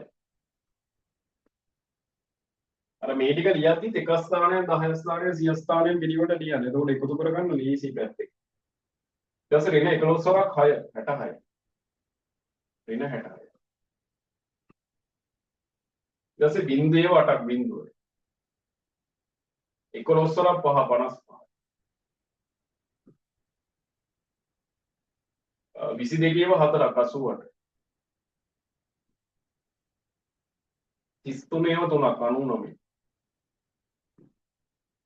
44 ඒවා 3ක් 120 132.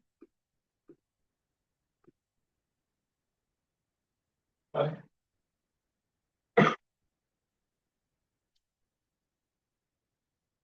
මෙතන මේ කැපිලා නේවත් තියෙන්නේ. මේ 132කට මේ 132 කැපෙනවා 88ට 88 කැපෙනවා. නැත්නම් ඉතින් මේ ටික අර අපි කලින් කරනවා වගේ මේ ටික වෙනම එකතු කරන්න. 8යි 2යි 10යි 10යි 6යි කියන 16යි. එකක් ඉතුරුයි. ඊට පස්සේ 8යි 3යි 11යි 11යි 1යි 12යි 12යි 6යි 18යි 18යි 1යි 19යි. එකක් ඉතුරුයි. මෙතන 1යි 1යි 2යි 2යි අර 1යි 3යි. එන්න 396ක් වෙනවා බලන්න. ඊට පස්සේ දෙවෙනි එකේ ධන 5යි 8යි 13යි 13යි 9යි කියන්නේ 22යි 22යි 2යි කියන්නේ 24. 4 දැම්ම දෙකක් ඉතුරු. 5යි 8යි 13යි 13යි 9යි කියලා කියන්නේ ආයිත් 22යි 22යි 3යි කියලා කියන්නේ 25යි 25යි අතන 2යි 27යි ආයි දෙකක් ඉතින් ඊට පස්සේ මේ දෙකයි මේ එකයි කියන්නේ 3 374ක් හරි නේද?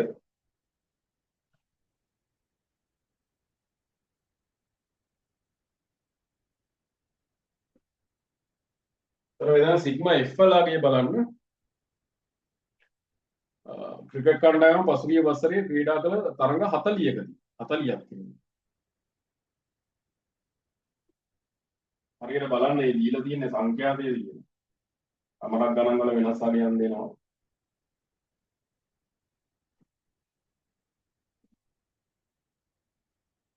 මෙතන සිග්මා FD ව ගන්න වෙනවා. සිග්මා FD ව ගන්න නම් ඍණ 396යි ධන 377.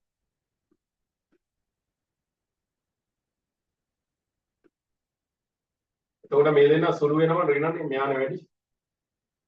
ඒතර 6න් 4ක් 2යි. ලොක්කයි ලකුණ බැලුවා ලොක්කෙන් පොඩ්ඩ අඩු කරා. ලොක්කයි ලකුණ ඍණ ලොක්කෙන් පොඩ්ඩ අඩු කරන් තියෙනවා. 6න් 4ක් 2යි. 9න් 7ක් 2යි. තුනින් 3ක් තියෙනවා. සිග්මා FD ඍණ 22ක්. හරිද?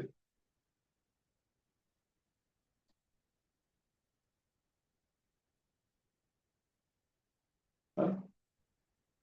ඊට පස්සේ කියනවා මධ්‍යස්ථ ලකුණු හොයන්න කියලා. මධ්‍යස්ථ ලකුණු ප්‍රමාණය ආසන්න පූර්ණ සංඛ්‍යාවට හොයන්න කියනවා. දැන් මෙතන තරඟ 40ක් නේ. එකක්.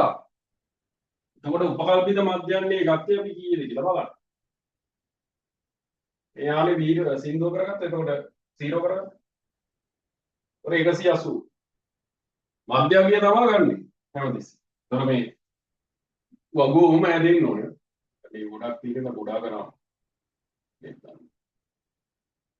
අගයන් ටික කොහොම හැදෙන්නව ලස්සනට පිළිවෙල.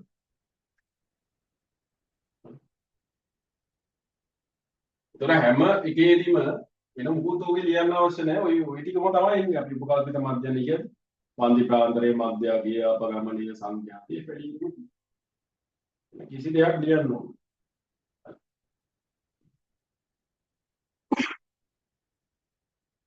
ඊට පස්සේ නොයි එනවා අපි ලියද හැකි ලකුණු වල මධ්‍යන්නේ තරංගයකදී ලබාගත් ලකුණු මධ්‍යන්නේ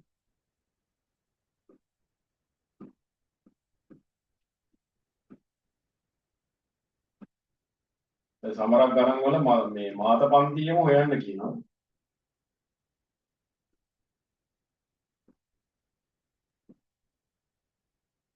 ලකුණු මධ්‍යන්නේ හරි. ඒතර මෙතන සූත්‍රය ලියන්න ඕනේ. ඒකට ලකුණු තියෙනවා. වේදන සිග්මා FD බෙදීම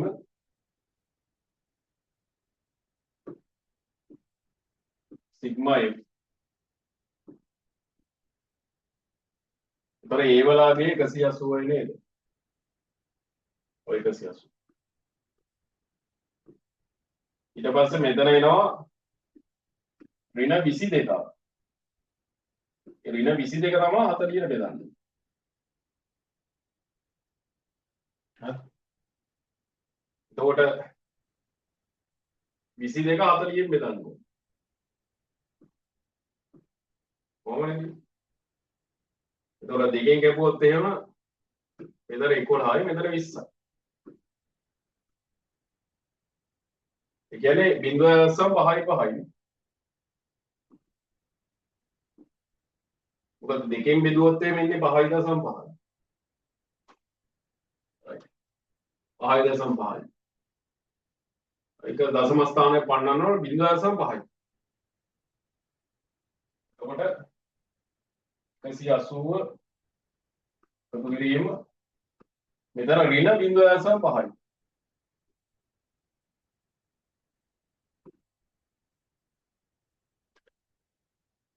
ඒ කියන්නේ මෙතන 180න් අඩු වෙනවා. ඒතකොට 179.4යි. කියන්නේ ආසන්න පූර්ණ සංඛ්‍යාවට වැටෙවුවොත් ඇත්තටම මෙයාගේ පළමු දශම ස්ථානය 5ට වඩා අඩුයි. ඒතකොට 179.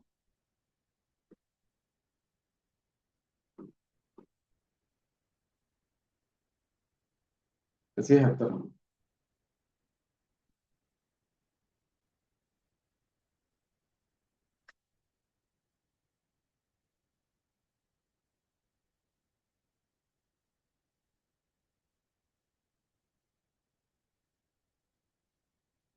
ඊට පස්සේ කියනවා මෙම වසරේදී පැවැත්වෙන තරඟ 60කදී කණ්ඩායම ලබාගෙන ඇතැයි අපේක්ෂා කළ හැකි මුළු ලකුණු ප්‍රමාණය සොයන්න කියනවා.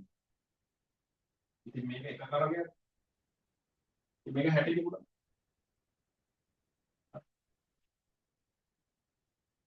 ඒතර පළවෙනි කොටස තමයි මේ කරේ. අරකට අංක 1 කියලා දාගන්න වගුවට. මේ අංක 2. තරඟ 60කදී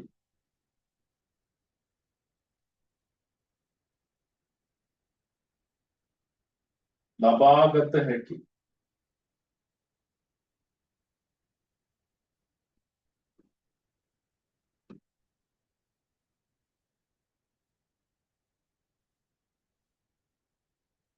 ලකුණු ප්‍රමාණය.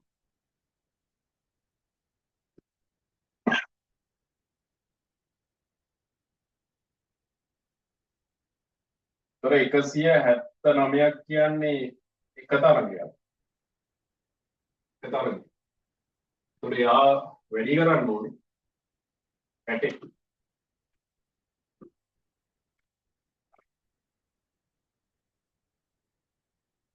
වැඩි කරන්න ඕනේ 60.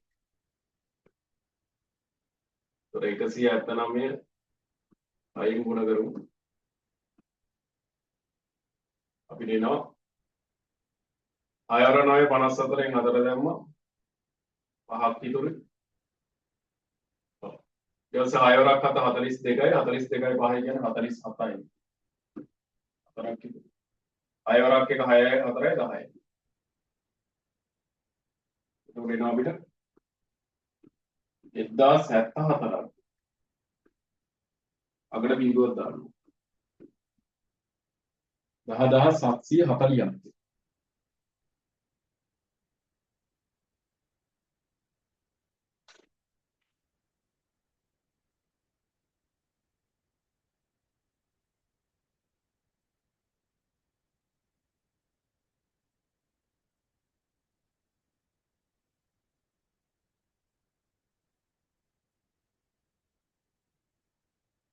සහදාත් 740.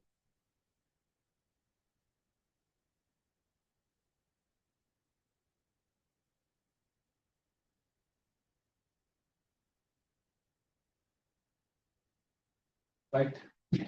ඊට පස්සේ කියනවා මෙම ක්‍රිකට් කණ්ඩායම පසුගිය වසරේ වැඩිම ලකුණු ලැබූ තරඟ 10දී ලබාගෙන තිබිය හැකි වැඩිම මුළු ලකුණු ප්‍රමාණය 2170කට වඩා අඩු බව පෙනුනේ.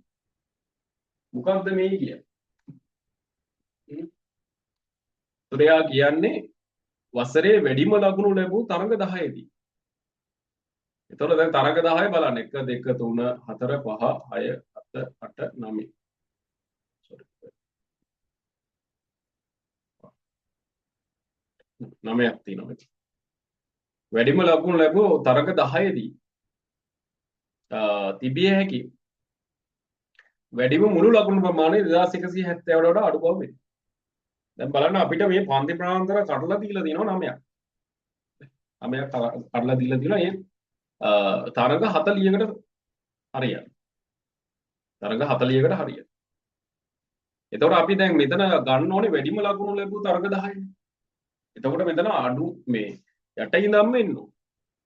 එතකොට මෙතන 3යි 3යි 6යි 6යි 4යි 10යි.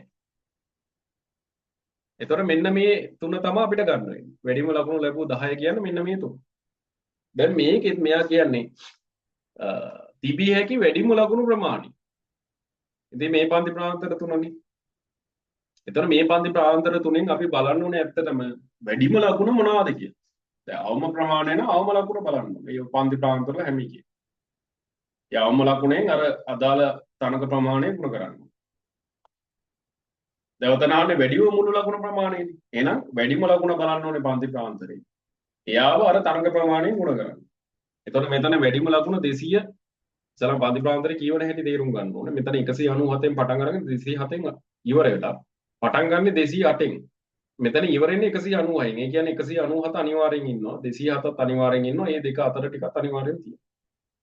එහෙනම් මේ පන්ති ප්‍රාන්තරයක වැඩිම අගය කියලා කියන්නේ යාගේ ඉහළ පන්ති සීමාව තමයි. ඒ පන්ති සීමාව විදිහට. ඉහළ පන්ති සීමාව. එතකොට 207ව 4ක් ගන්න. 218ව 3ක් ගන්න. 229ව 3ක් ගන්න. හරි. අපි ලියන්නේ ඒක දෙවෙනි ප්‍රශ්නය.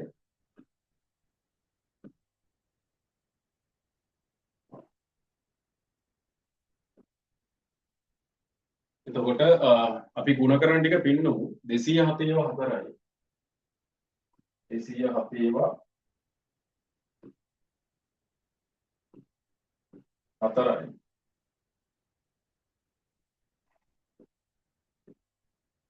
එයාට එකතු වෙන්න ඕනේ 218ව 3යි.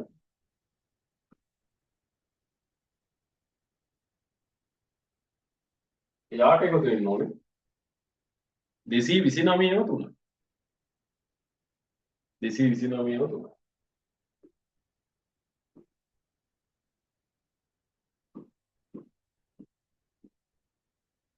දෙසිය 207ව 4යි. එතකොට 800යි 828යි. 218ව 3යි.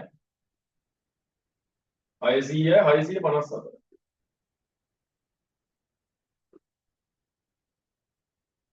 18 වඩා 3 54යි.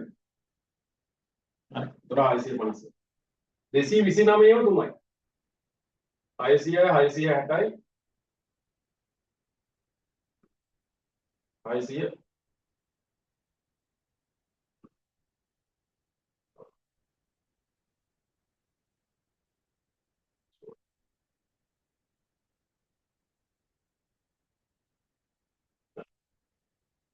687ක් 600යි 660යි 9 3 24. දැන් මේ ටික එකතු කරා 8යි 4යි 8යි 4යි 12යි 12යි 7යි කියන්නේ 19යි. එකක් විතර. 8යි 4යි 12යි 12යි 7යි 19යි 9යි දැම්ම එකක්. 2යි 5යි 7යි 7යි 8යි 15යි 15යි 1යි 16යි. අය දැම්ම එකක් විතර. 8යි 6යි 14යි 14යි 6යි කියන්නේ 20යි 20යි 1යි කියන්නේ 21යි.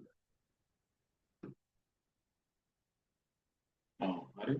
එකයි හරි කියන්නේ. ඒක තමයි උත්තරය. ඒතර මෙයා විශාලයි කුඩායි කියලා කියන්නේ. 2170.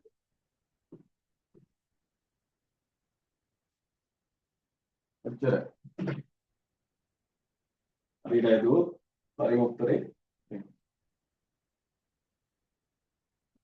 එතකොට දැන් සමරක් තැන්ගුසා. තාමත් අහම්බයක් වශයෙන් ප්‍රශ්න පත්‍රයක දීලා තියෙන තාමත් අහම්බයක්. ප්‍රශ්න පත්‍රයක දීලා තියෙන ප්‍රශ්නේ වැඩ දෙන්න පුළුවන්. හරි අගයක් එහෙම යන්න පුළුවන්. තාමත් අහම්බයක්. වෙන්න බැරි නැහැ. හැබැයි ඒක තාමත් අවම. වෙන්නම බැරි ගන්න. හරි. ඒ නිසා අපි තේරුම් ගන්න ඕනේ ඔය දීලා දින හැම ගානක්ම අනිවාර්යෙන් උත්තර දෙන ගණන් අනිවාර්යෙන් හදන්න පුළුවන් ගණන්. අන්න ඒ විශ්වාසය ඉස්සලාම ඔළුවේ තියාගන්න. එතකොට තමයි ගාන හදාගන්න පුළුවන්. විශේෂයෙන්ම ඔය සාධනෙ. සාධන ගණන් දෙකක් විතර නෙවෙයි සාධන ගණන් සෑහෙන ප්‍රමාණයක් තියෙනවා කියන්නේ. අර යාමිතියත් එක්ක තියෙන දෙකයි. හරි.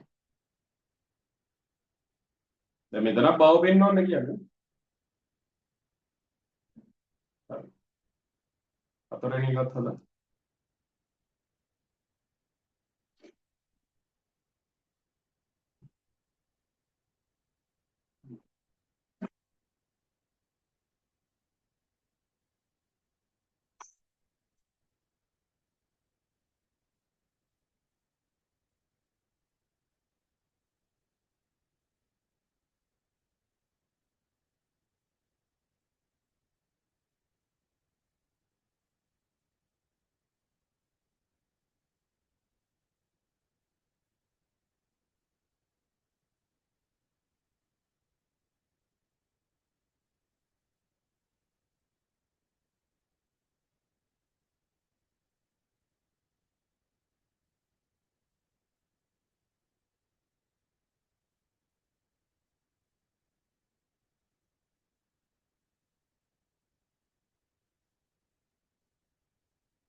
හතරවෙනි ගාන දෙනවා පතුලේ අරය සෙන්ටිමීටර් 8ක්ද උස සෙන්ටිමීටර් 10ක්ද වන ඍජු සිලින්ඩරාකාර ඝන ලෝහ කුට්ටියක් උණු කර සමාන කුඩා ඝන ඍජු වෘත්ත කේතු 12ක් සාදනු ලැබේ.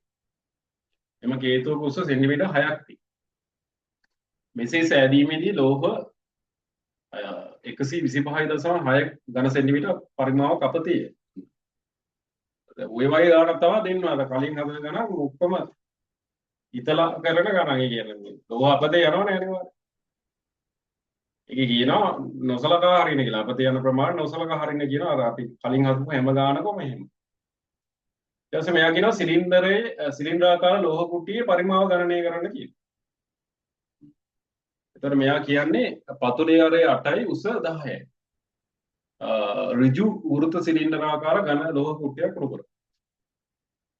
හරි. එතකොට මොකද කරන්න ඕනේ?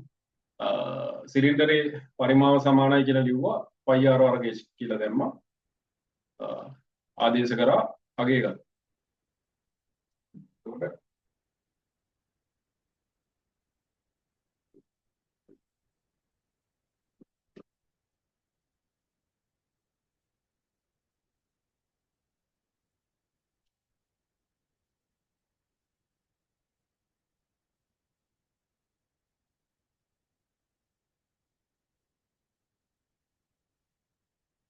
සිලින්ඩරේ පරිමාව දැන් කියලා තියෙන පිළිවෙලට හදන්න. මොකද හේතුව මේ දැන් ඔකේ පියවර ටිකක් තියෙනවනේ. සමරක් කියවල නම් එකම ගාන තියෙනවා. සමරක් ගණන් වල තියෙන ඔය දෙවිනි ගාන හදන්න. දෙවිනි විදිය. දෙවිනි එක විතරයි දෙන්නේ. දැන් ඔකේ සිලින්ඩර් කුටි පරිමාවක් කරලා. ඒතකොට මෙතන ෆයිටර් 3.14 කියලා ගන්න. ෆයිටර් 3.14 කියලා ගන්න කියනවා.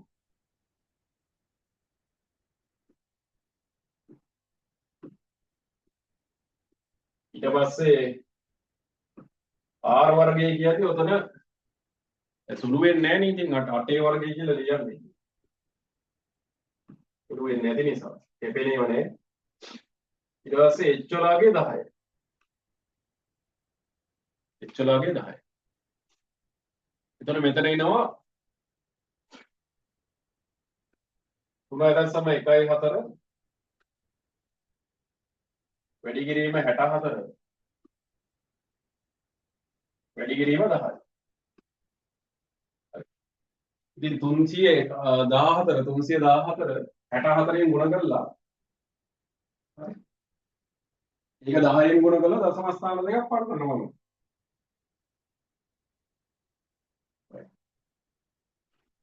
එතන 10න් ගුණ කරන්නේ නැතුව එක දශම ස්ථානයක් පන්න. මොකද මෙයා 10න් ගුණ කරද්දී එක දශම ස්ථානයක් දකුණට එනවා. 314 න් 64.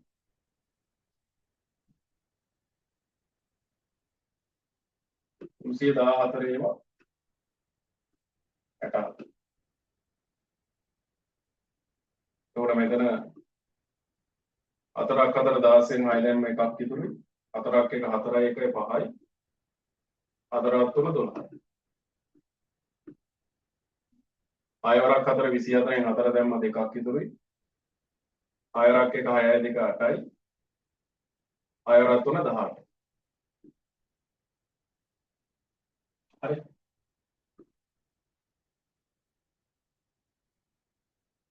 ඊට පස්සේ මෙතන 6යි. මෙතන එනවා අපිට 9යි.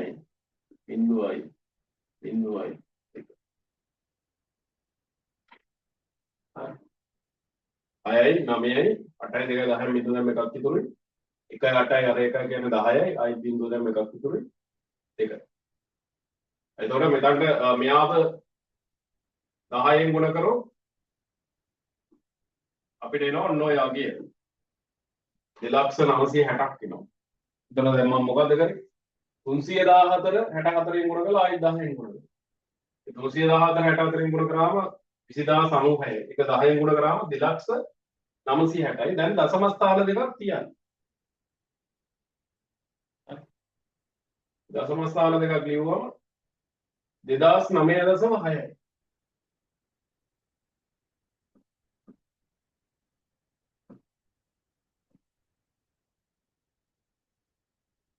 6යි ඝන සෙන්ටිමීටර.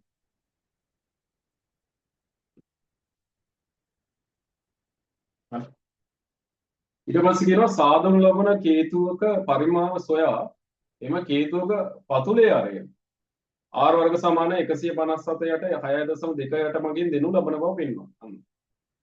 දැන් සාදනු ලබන කේතුවක පරිමාව සොයා කේතුවේ පරිමාවත් හොයන්න ඕන. ඒතොර මෙයා කියනවා කුඩා ඍජු වෘත්ත කේතු 12ක් සාදනු ලැබේ. එම කේතුවක උස සෙන්ටිමීටර් 6ක් වේ. මෙසේ සෑදීමේදී ලෝහ ඔන්නොච්චර ප්‍රමාණයක් අපතේ යනවා. දැන් කේතුක පරිමාව හොයන්නේ කොහොමද? සූත්‍රය දාලා නෙමෙයි හදන්නේ. ඔය සූත්‍රය දාලා හදන්න බෑ. හරි. උතන හදන්න වෙන්නේ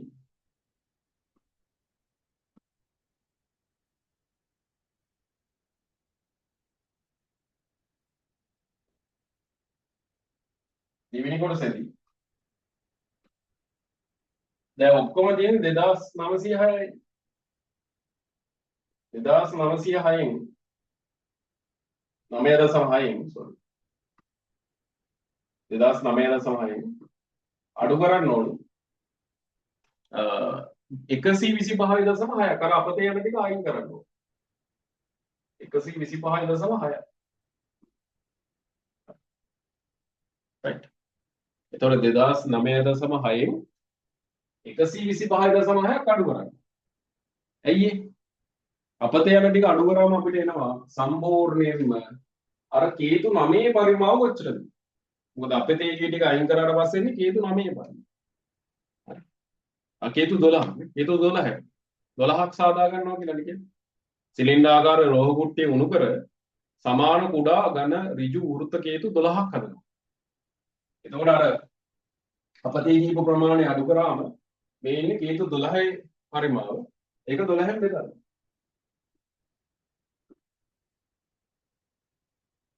එතකොට මෙතන දශමයෙන් දශමහය යනවා. ඊට පස්සේ ඉසුරු කරමු. 9න් 5ක් 4යි. 10න් 2ක් 8යි. 9න් 1ක් 8යි. ඊට මෙතන 1. 1884යි. 12න් 2.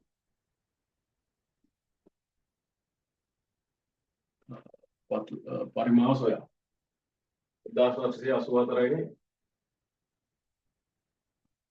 125ක් ගියොත් එහෙම 1900 1800 75යි 75යි 9 කියන්නේ 1884යි. එතකොට මේක 12න් බෙදන්න ඕන. 12න් බෙදනවා කියලා කියන්නේ ඕනම් දෙකෙන් කපාගෙන ඉන්නත් පුළුවන් අපිට නැත්නම් හතරෙන් කපතයි. ඒතර මෙතන 3යි. මෙතන එනවා හතරෙන් කැපුවොත් 18ට 4 ඒවා 4යි. 16යි දෙකක් ඉතුරුයි 28ට 4 ඒවා 7යි. 4ට 4 ඒවා 1යි. 471ක්. ඒතර 471යි කියලා කියන්නේ මේක තුනෙන් බෙදෙනවානේ. ඒතර අපිට එනවා 4ට 3 ඒවා 1යි. 17ට 3 ඒවා 5යි. දෙකක් ඉතුරුයි 21ට 3 ඒවා 7යි. 157යි ඝන සෙන්ටිමීටර.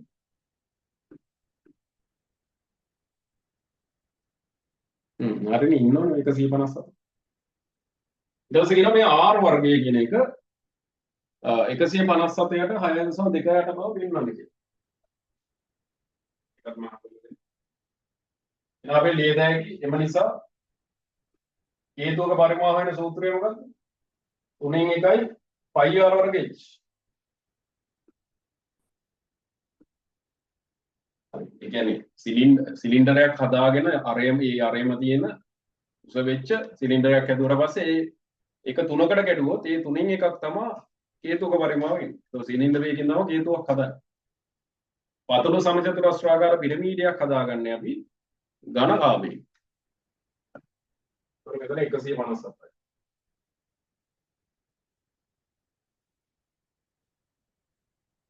එතකොට මෙතන r වර්ගය හොයන්න ඕනේ 3.14යි උස 6යි. එහෙනම් 3.14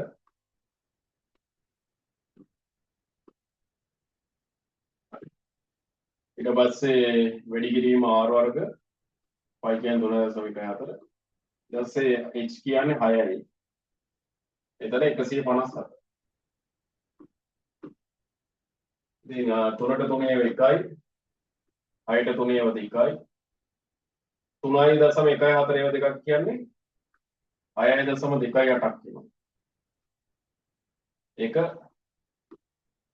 r වර්ගයෙන් ගුණ කරා 157යි. හරි. ඉතින් උත්තරේ අපිට පේනවා. උත්තරේ තියෙන්නේ r වර්ග උක්ත කළා. එතකොට 157 අර 6.28 ඉතින්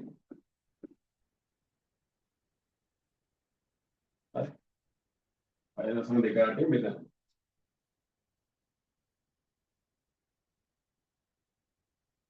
ඉතින් ඔකට ලඝු දාන r වර්ගය හොයාගන්න r වර්ගය හොයලා ඊට පස්සේ r වර්ගය මෙච්චරයි ගන්න. ඔකට ලඝු දානවා කියන එක ඉතින් සරල දෙයක්. ඇති දෙයක් නෑ නේද? ඒතර ඔගෙන් r උක්ත කරන්න එපා. එයා කියන්නේ ලඝු ගණක වගු භාවිතයෙන් r වර්ගී අනික් සොයන්න කියලා.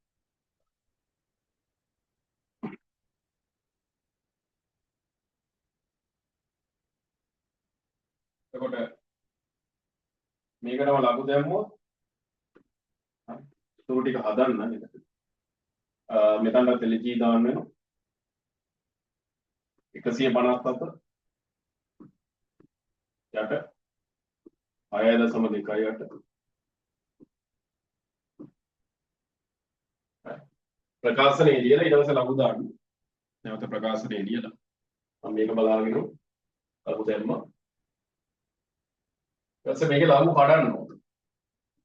ඒතොර LG 157 ඍණ බෙදීමක් කියන ලඝු බෙදීමක් කියන අඩු කිරීමක් 6.2යි. ඒතර මේක කීයද කියලා බලන්න මේක 2.0 පූර්ණාංශය 2.0. මොකද මේක මෙයාගේ දශම තිත දෙන්නේ 157.0. ඒකට දශම ස්ථාන දෙකක් වමට එන්නේ. ධන 2.0. මෙයාගේ නම් 0.0. 15 7 බලන්න දාන්න 62 8 බලන්න දාන්න මේ දෙක සුළු කරන්න තනියගේ ගන්න ඊට පස්සේ LGR කියලා එකකට දාන්න LGR කියලා එකකට දාන්න ඊළඟ පියවරේ